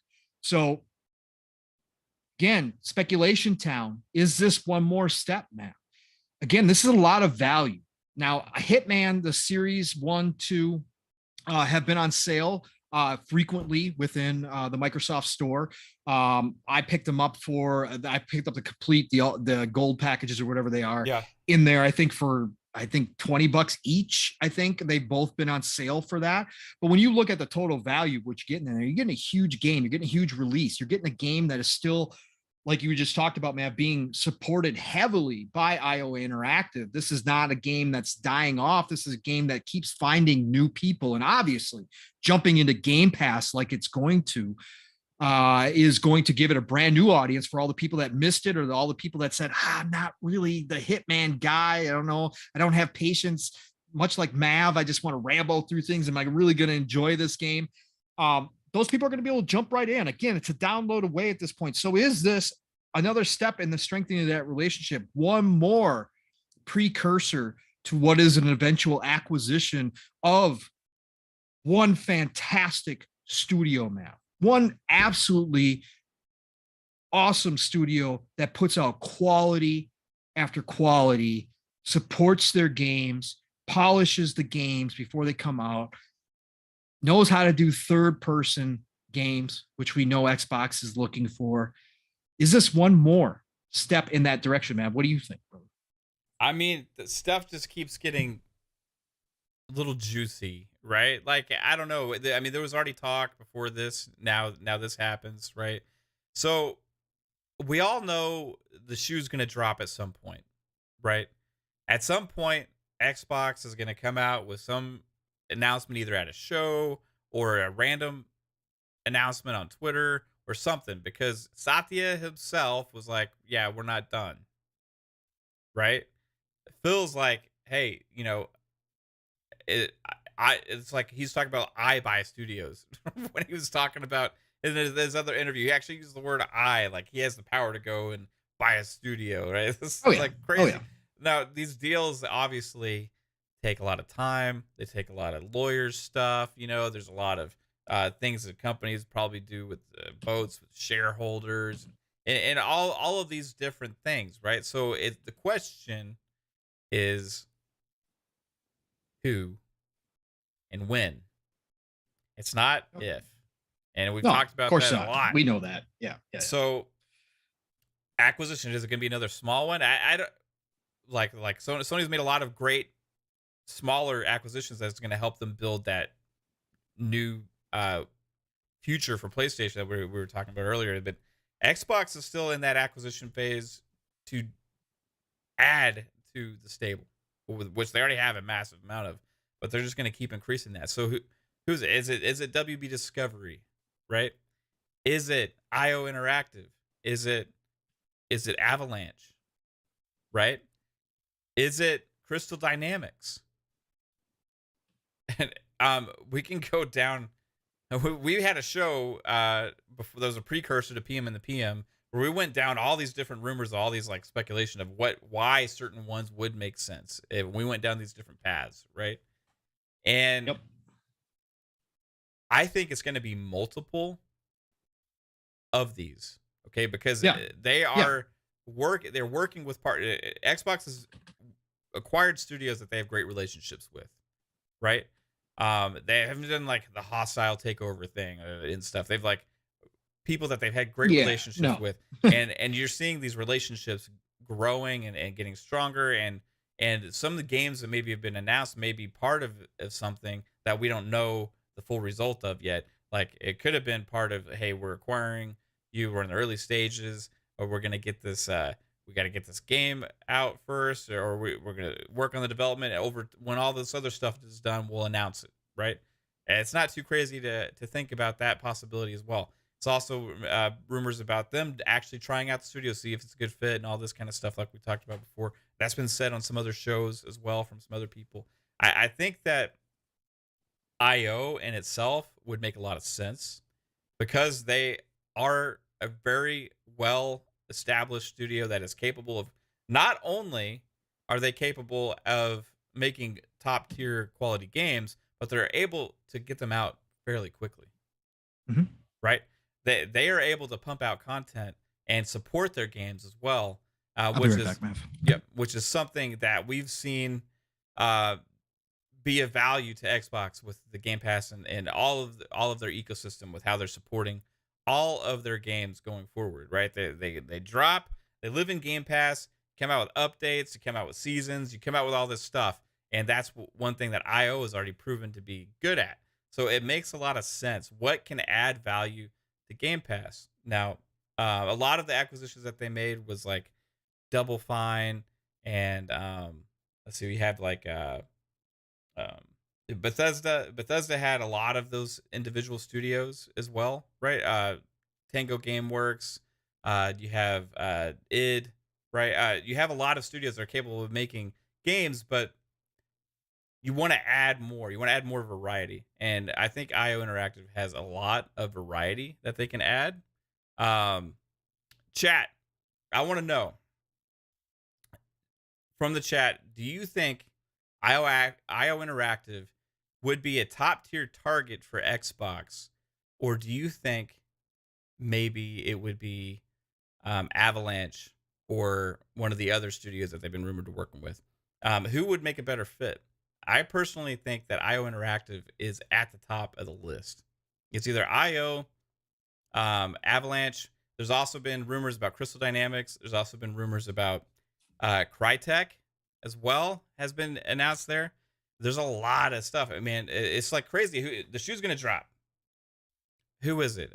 IO is I think it's a good fit, man. I just think it makes sense. I think this is a strengthening of the relationship between Xbox and them, and I think it's the next shoe to drop. I mean, money's exchanged hands, right? How much is it? How much money is exchanged hands here? Well, we're yet to find out, man. But I think it's probably substantial. Yeah, they get the whole trilogy. The whole trilogy. That's amazing. It's a huge another W for Game Pass. Like he talked about, man. Look, Jeff Grubb said it when he talked about the billions that they have set aside. He said they're going to be spending it in 2022. Okay. And we've talked about this because they don't have the cadence of first party titles coming out that they want to yet, that Phil's talked about, one per quarter. You went through the list. It could eventually be one every 2 months, maybe one every month sometimes, maybe double up in a month. They can't hit that cadence this year yet. The second half of the year is already, now with Stalker 2 moving, you're talking about another, again, of all things. Again, a lot can happen. We know, right? But just what we do know, if it all hits properly and there's no delays whatsoever, Redfall, what we believe is Forza Motorsport, Starfield, Stalker 2 in the second half of this year, that's already a loaded group, right? That's 4. And again, I'm going to say Stalker 2 is technically an indie title, but let's look. If you look at that game and the history of that team, it's a AAA game. Okay. It flat out visually, scope wise. That's why they asked for this next 7 months, is because scope wise, again, a lot of people didn't play the original Stalker. It's incredible. Take Metro and then add a bunch of Fallout, Skyrim type stories on the side and characters and all that kind of stuff. If they're going that route, if they're following their original, that's a big game. Okay. You're talking about 4 home runs to end the year. Again, we don't know Redfall. Again, it's a new IP. It's always hard for new IPs, but it's a looter shooter. And again, if anybody's going to change the looter shooter formula and give us something unique, it's going to be Arcane, right? So, but you got 4 potential home runs to end the year. That's huge.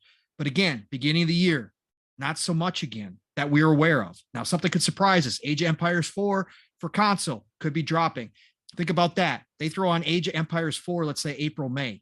You got Age of Empires 4 for console. Yeah. Again, niche title. Not everybody's big on it, but again, it's a big title. I don't care what you want to say. It's a first party title. Great reviews on the PC side. It's a gigantic franchise for those of us that love RTSs. Guarantee you, Age of Empires 4 drops. Me and Mav, you're going to be seeing a lot of streaming of Age of Empires 4. Yep. Okay. So we're going to have a lot of team play. We're going to be doing a lot of things with Age of Empires 4. So you got Age of Empires 4, Redfall, Forza Motorsport, Starfield, and Stalker 2. Bro, that's 2 years for some companies. Okay. We're getting that this year, and that's not even at full capacity yet. So they're going to fill in. And like you said, Mav, we could see 2 each month. We could see 2. This could be the start of 2 bigger third-party deals each month, because it is pedal to the metal for Game Pass and Xbox right now. This is growth phase. And again, we talked about the competition, Mav. They know Sony's eventually going to move in. They know Sony's going to start going to companies and say, hey, we now have a subscription service. We want to cut a deal with you for X game. They are going to be in direct competition subscription service wise with Sony. We know Sony has zero issue dropping off the bag. That competition is only going to ramp up even more. Xbox knows this. There's locking down deals as we speak to make sure that Game Pass has that consistent content that gives them the trending on Twitter, that content that makes people talk about Game Pass throughout the beginning part of this year until their first parties start hitting. And of course, even within that first parties, as we saw last year, you're still going to get some big third-party deals. You know, we saw Back 4 Blood last year drop in the middle of all their first-party games coming out. No different this year, but this first part, I can definitely see some big money being thrown around for sure. Yeah. And IO Interactive makes perfect sense, Matt. I think you laid it out great. Just to remind people, look, Xbox already with the ZeniMax media, I saw this thrown out the other day. They currently have, I don't know, like somewhere around, probably somewhere like, I think it's like 400 job openings between all the studios right now. Yeah, I remember seeing that. They already have with Xbox Game Studios and ZeniMax. They already have 6,300 employees. Yeah. 6,300 employees. When will they hit 10,000?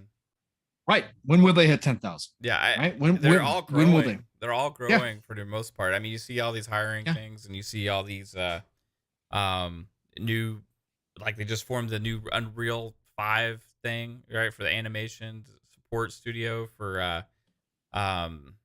State of Decay 3 and Undead Labs, and there's going to be potentially used with other teams as well. Like when like it's such a growth phase, guys. I mean, this is insane. It's a growth and consolidation. Yeah, you're seeing a lot of companies get snatched up, but like these companies that are independent, like IO, like that holds so much value. Mm-hmm. And they may be looking at, okay, when is the time to cash out on this and actually be acquired, right? Because right now they're probably more valuable than they've ever been. They also have that successful IP. You know, they have a deal that's been made for the Bond game as well. They also have freaking this rumored game with Xbox. So they're at the peak of what their value's ever been. And if I were them, I would be like, okay, is this going to sustain? Right? Is this going to sustain? They may be looking at that. And I think the partnership with Xbox goes a long way to making that happen. So IO Interactive, I'm going to check that off as like a probably. But there's going to be a couple other shoes to drop here. And I don't know who's going to probably join them. Right? Yep. Joe was saying Avalanche has a parent company. Well, so, Avalanche, Avalanche is complicated, but they are technically the parent company, I think, Joe, if you look at it. But they do have other studios, and it's a tough one. I know where you're coming from, though. And yes, that's a possibility, but at this point, I don't think it really matters. If Xbox wants them, if Xbox has them in their sights, if it's not a hostile situation, it's still going to happen no matter what. The thing with Avalanche, I think the comments that they were making on the Contraband game, it's like almost like he works for Xbox already. Like it's crazy. Yeah. Like the PR type speech he was given about Game Pass. Yeah, he was just saying how great it was to work with, basically work underneath Xbox. I mean, it was like everything but coming out and saying, hey, by the way, they're buying us. It was basically what he was going with there. And boo Joe for trying to throw cold water and say a lot of things are going to slip this year. Look, Joe, we had delay year last year. Okay. We don't need delay year again this year. Yeah, the thing about Redfall, even if it is delayed, it's like set for summer right now. So if it's delayed, it could be fall or winter as well. Like could be for like if everything else shows up and Redfall's the one that slides, I could definitely see them holding until spring. It would make sense early into 2023. Yeah. Just from a standpoint, they don't need it per se. It yeah, could it's also going to be depend great on to what have. other deals they make as well. Yeah, Like, that's what I'm okay, saying. yeah. They can fill it with, there's plenty of other stuff. Again, we're going to get to that point, Mav, where if a delay does happen with an Xbox first party game, it's going to be like, meh, I got 6 other ones, right? Yeah. It's going to be like, whatever, go for it. Like that's the position they've placed themselves in with all of these studios. So once it gets up and running, I don't think it's going to matter, but we will wait and see. Speculation Town is always open here on PM in the PM. We make tours on a regular basis, and we love everybody joining us. We do have a good time. I'm sure Speculation Town is going to grow as this year goes on because, like Mav said, it's not a matter of if, it's a matter of when. And we're going to start seeing some more smoke here. And it's a matter of how big they want to go. Yeah. But it's my belief that we already have some of these deals like in the works that they've probably been made, but we don't get announcements until they're further along. A lot of times, right? They got to dot a lot of I's, cross a lot of T's, make sure that all that PR speech is right and stuff. Ready for the announcement. Like before Pong, they announced like 5 acquisitions at once. They didn't all of a sudden that day just acquire 5 studios. Right. No, and you can do that with the private studios, right? You just can't do it with the publicly traded ones. Publicly traded ones, there's a time frame they have to announce them within because of obviously investors. But so surprisingly, sometimes these things still surprise us, even with the public ones. It's crazy. Because they can drag them, and there's so many NDAs involved. Like anybody leaks anything, it's like, man, that's death. So just boo, bad bit, stop it. Did you see that? He wants to delay Starfield now, just in spite of me. Look, Mav's looking forward to as much as me, so you're also spiting Mav. That's not very nice. Don't hurt me, Joe. Now, here's the thing. I honestly, like, for the most part, like certain games, I'm like, oh, that sucks, but I never get mad about delays. And we're way past that point. When you see like people get angry at the devs for delays now, I'm like, really? Like, don't you have other stuff you can play? And you know what I mean? The good news is it's few and far between. More so now, people have kind of come to the realization that it's better if it's delayed. I think Cyberpunk really, as much as I love that game, and again, I think it really opened the eyes to people, like saying, hey, if a game's going to come out and it's going to be broken or it's not going to be the best experience, I would just rather play something else until that game comes out, even if it's something I really want. So like, Stalker 2 was a disappointment to me. I was sad, right? Because I was looking forward to Stalker 2 a lot, and I thought it was in the perfect slot in April, right? I thought that was the perfect spot for it. So I was really disappointed. But at the end of the day, I got plenty to play, man. I think that's part of it too now, Mav. That's why you see that. Yeah, you still see some idiots out there, and they are flat out idiots. They're clowns. If they're going to come down on anybody for coming out and saying, hey, we need to delay this game, because like you just said, Mav, we got so much to play. And I think that's kind of drowned out a lot of that too. Cause people realize now, what am I complaining about really? Yeah, 100%. Yeah. I want to touch on the amount of surprise that there is when there's these acquisitions, right? Because we always talk about it, and it's usually like something we don't expect. Even with those public companies, like we said, like when the whole WB Discovery thing happened, that came out of nowhere, right? Before that, it was all about the talk about Xbox and ATT were discussing WB, right? And then like they were like, okay, like the price is we're not high enough for us. We're gonna not sell. Then we want to do something different. Then later became the whole WB Discovery thing happened, right? They split off. That was out of nowhere, I remember they took the internet by storm then, and you had all these analysts and stuff, and not just gamers, but like, analysts for big business and stuff, making videos and all that and everything. It was big news. So that can happen with any of these. It doesn't matter public. It doesn't matter private. I think there's a lot easier for private things to be kept secret, but I think these public things can be a big surprise, because I think when they are announced, it may be earlier in the stages, right, than a private, which is like, okay, we're only a few months away from this being concrete, whereas like a public thing, you're going to have. Well, we saw with ZeniMax, right? They had to announce their intent to acquire. Yes. Right. They had to announce the intention that had to be brought to light. Right. Yep. So exactly. And the question I have is, how big does Xbox want to go?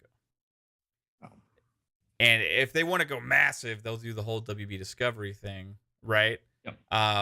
Or a publisher again. But like, I think that, or another publisher that is, because WB is a publisher. But or they could acquire three of these other studios or two. You know what I mean? And regardless of what it is, we know it's going to happen. And when is it going to stop? We don't know. You know, we don't know. We're just waiting for that shoe to drop. And IO Interactive could be one of the first shoes.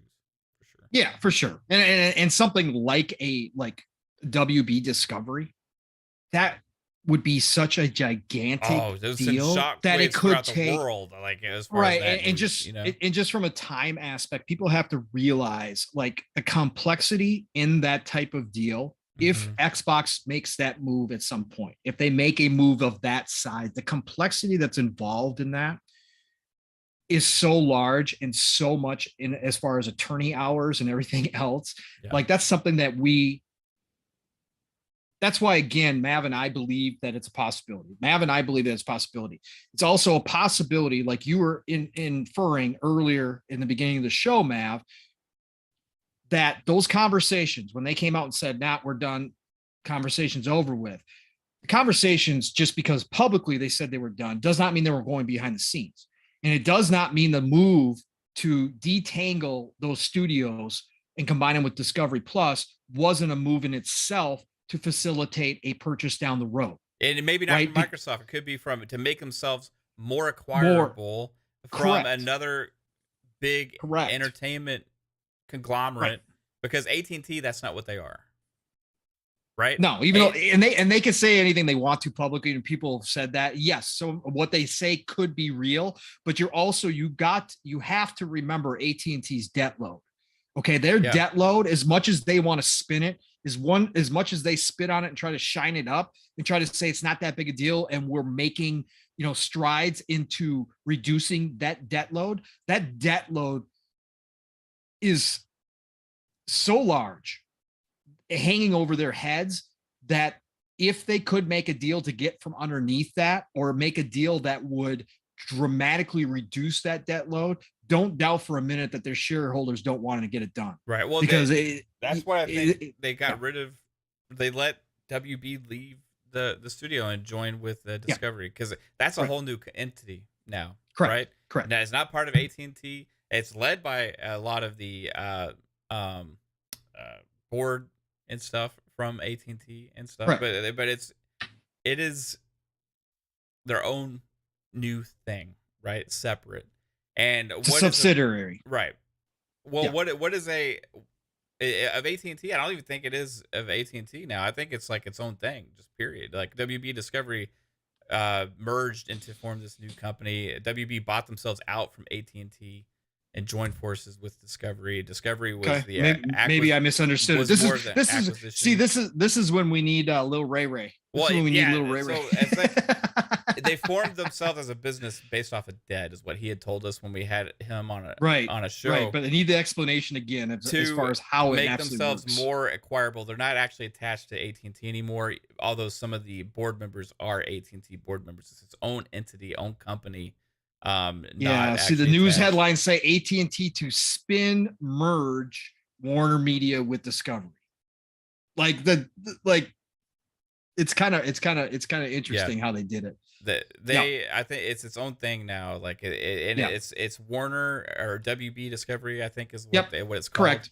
And the reasoning, according to people I spoke to that are way smarter than me with this kind of stuff, based on the way it was formed, was to make it more obtainable and also more attractive to be acquired from a larger entertainment entity, right? Okay. So if that's the case, well, I'm saying if that's the case, you could look at a Disney, you could look at a Microsoft, you could look at an Amazon, you could look at a Google, anybody that's looking to get into that space, right? Or increase what they have, right? And I think that could be why they did that. And they could have been something they discovered with those negotiations from other companies and the bidding that was going on at that point. Like, okay, this is what we need to do to make this actually happen.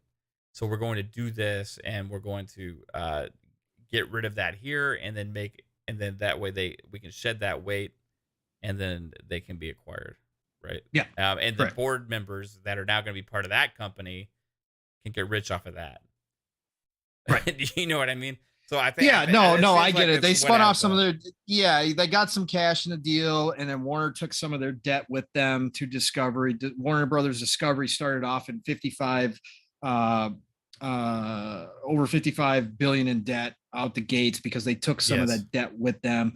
So there was, it's complex. Like I said, I have definitely no exposure, but it's complex. But anyways, like you said, Matt, at the end of the day, they could have done that simply also to, AT&T side of thing, reduce their debt load, get some cash back, increase their share value.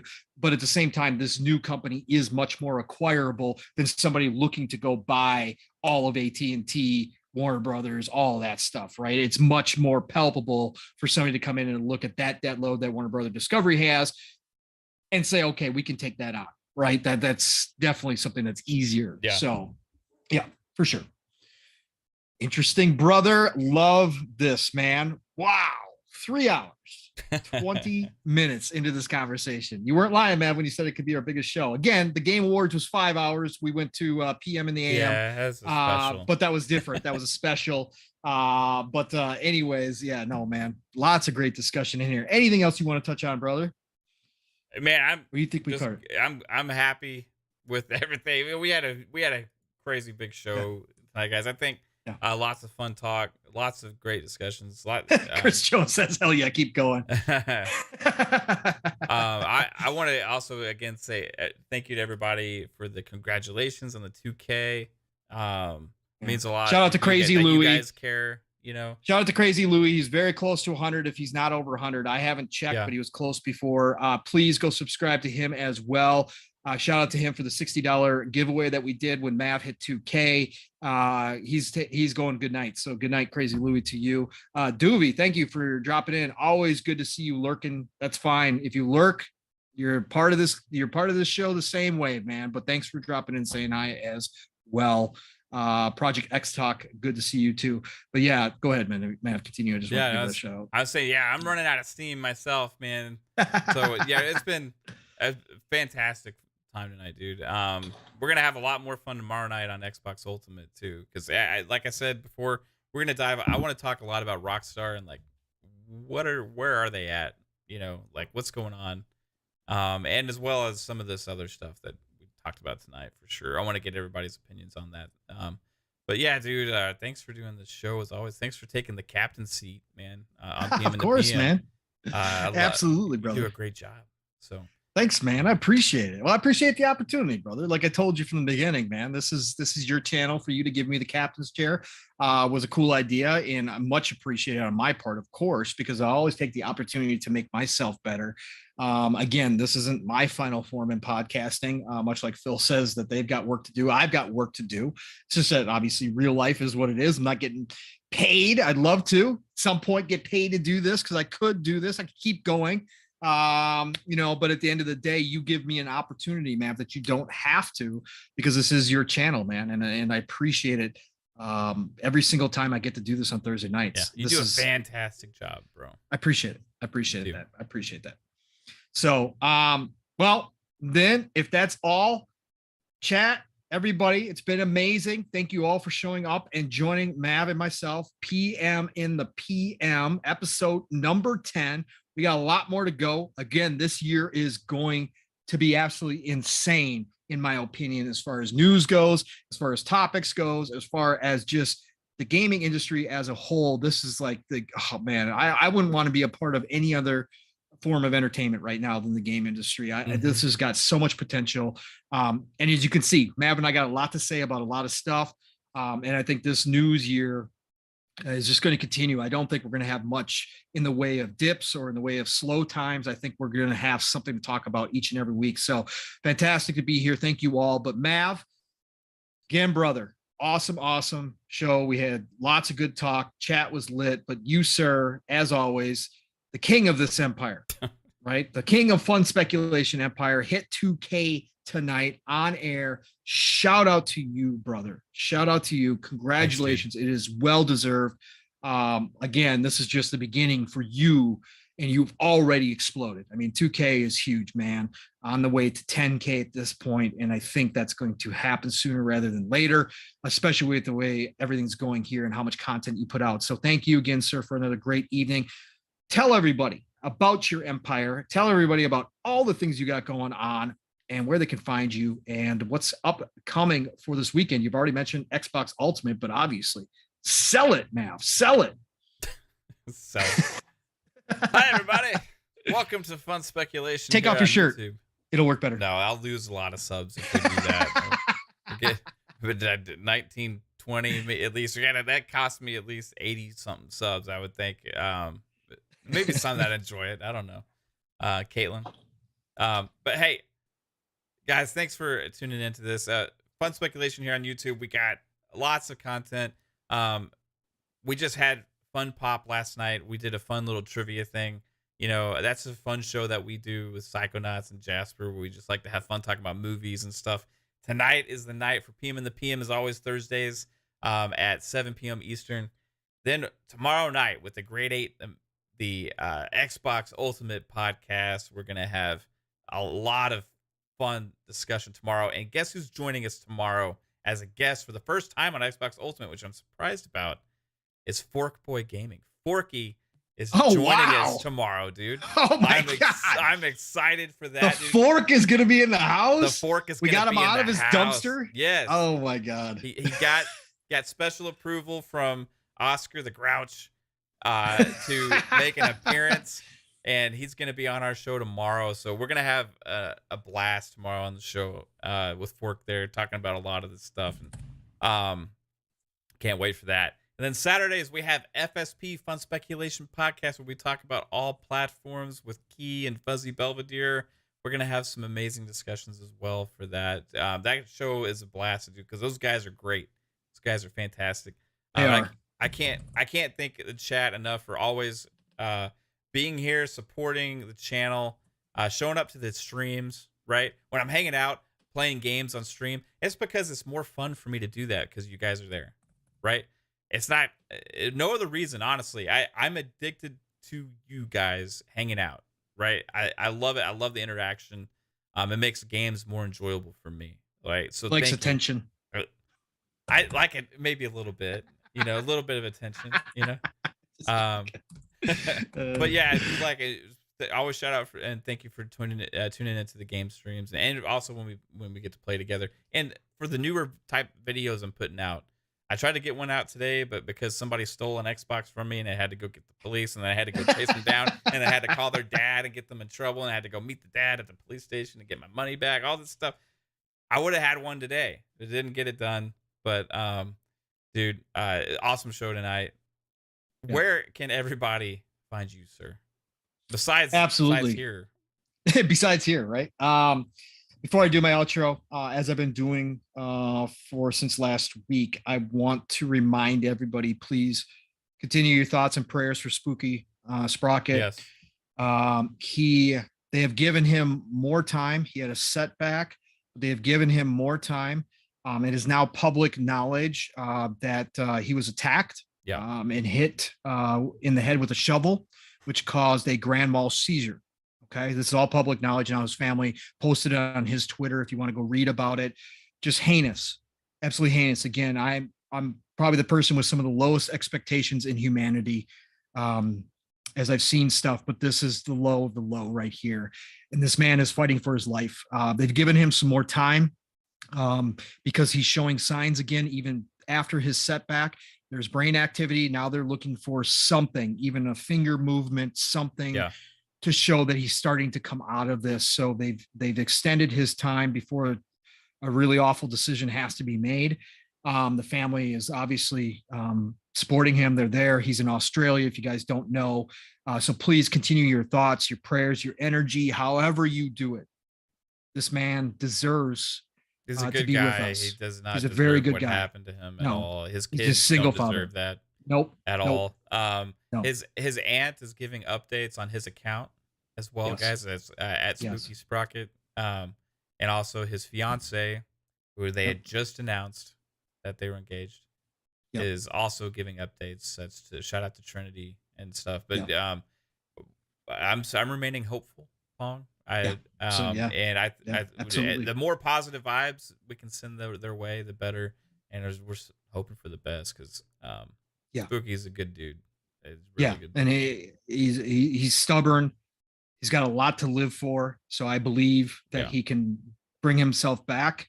It's just going to take a lot. And again, there's signs. The brain activity is up. They've been reading, playing music to him. His kids are there, talking to his family's there, all that good stuff. So please just continue to keep him in your thoughts and prayers because we want him back in the community because he is a great, great presence within the community. And we've both been on his show. Yep, both been on his show. Yeah, absolutely. Both had awesome conversations with him, and behind the scenes, him and I would DM frequently about life and stuff. Yeah. Of course, the day that he quote tweets my New Year's, Happy New Year's, and gives me a loving, hey man, it's been great. Happy New Year's to you. Of course, I was getting so many of those responses. I was just kind of liking everybody's. Again, you just never know.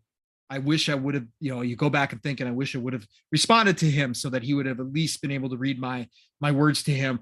You just never know what the next day brings. So again, real life first, hug the loved ones, hug those closest to you, tell them that you love them. If you haven't talked to somebody in a while, reach out to them, make sure they're doing okay. Again, because that stuff can happen in an instant, out of the blue. If we know anything about these past 2 years, in an instant, you just don't know. And so please keep that in mind. But we love you all. Thank you all for being here tonight and enjoying this extremely long show with myself and Mav. For me, it's a normal Saturday living split screen show. But you know what? Mav is draining here. So Pong Soul, Xbox, Twitter, you know the drill. Follow me back. Xbox Ultimate tomorrow night. I'll be there. God willing. So be there, especially with Fork in the house. It should be a fun show. Who knows how left we're going to go with him and maybe Lady will even be there. Oh boy. It's going to be fun. The Great 8 is back. So, and then Saturday mornings, you will see me put out a post tomorrow morning reminding you to set your alarm. Saturday morning living split screen. We are at episode 40 this week already. Unfreaking believable. We are on the road to 1,000 people. So we are over 400 now. We passed 400 just before Thanksgiving. So please, we are building, myself, my brother from another Steel Rain and I are building what we believe is an awesome community, much like Mav does here, much like Boomstick does over on Double Barrel Gaming. We want more people to join in. So if you like what you hear from me, you like this 2-man format, come see me and Steel because you're going to get that. And you're going to get energy galore. Steel's an awesome guy as well. Steel is absolutely freaking amazing. He does what Mav does for me here. He runs the things behind the scenes and he's in the captain's chair. So come by, check out myself, my brother from another Steel Rain, live, raw, and uncut, as he likes to say, Saturday mornings, living split screen. Split screen is all one word.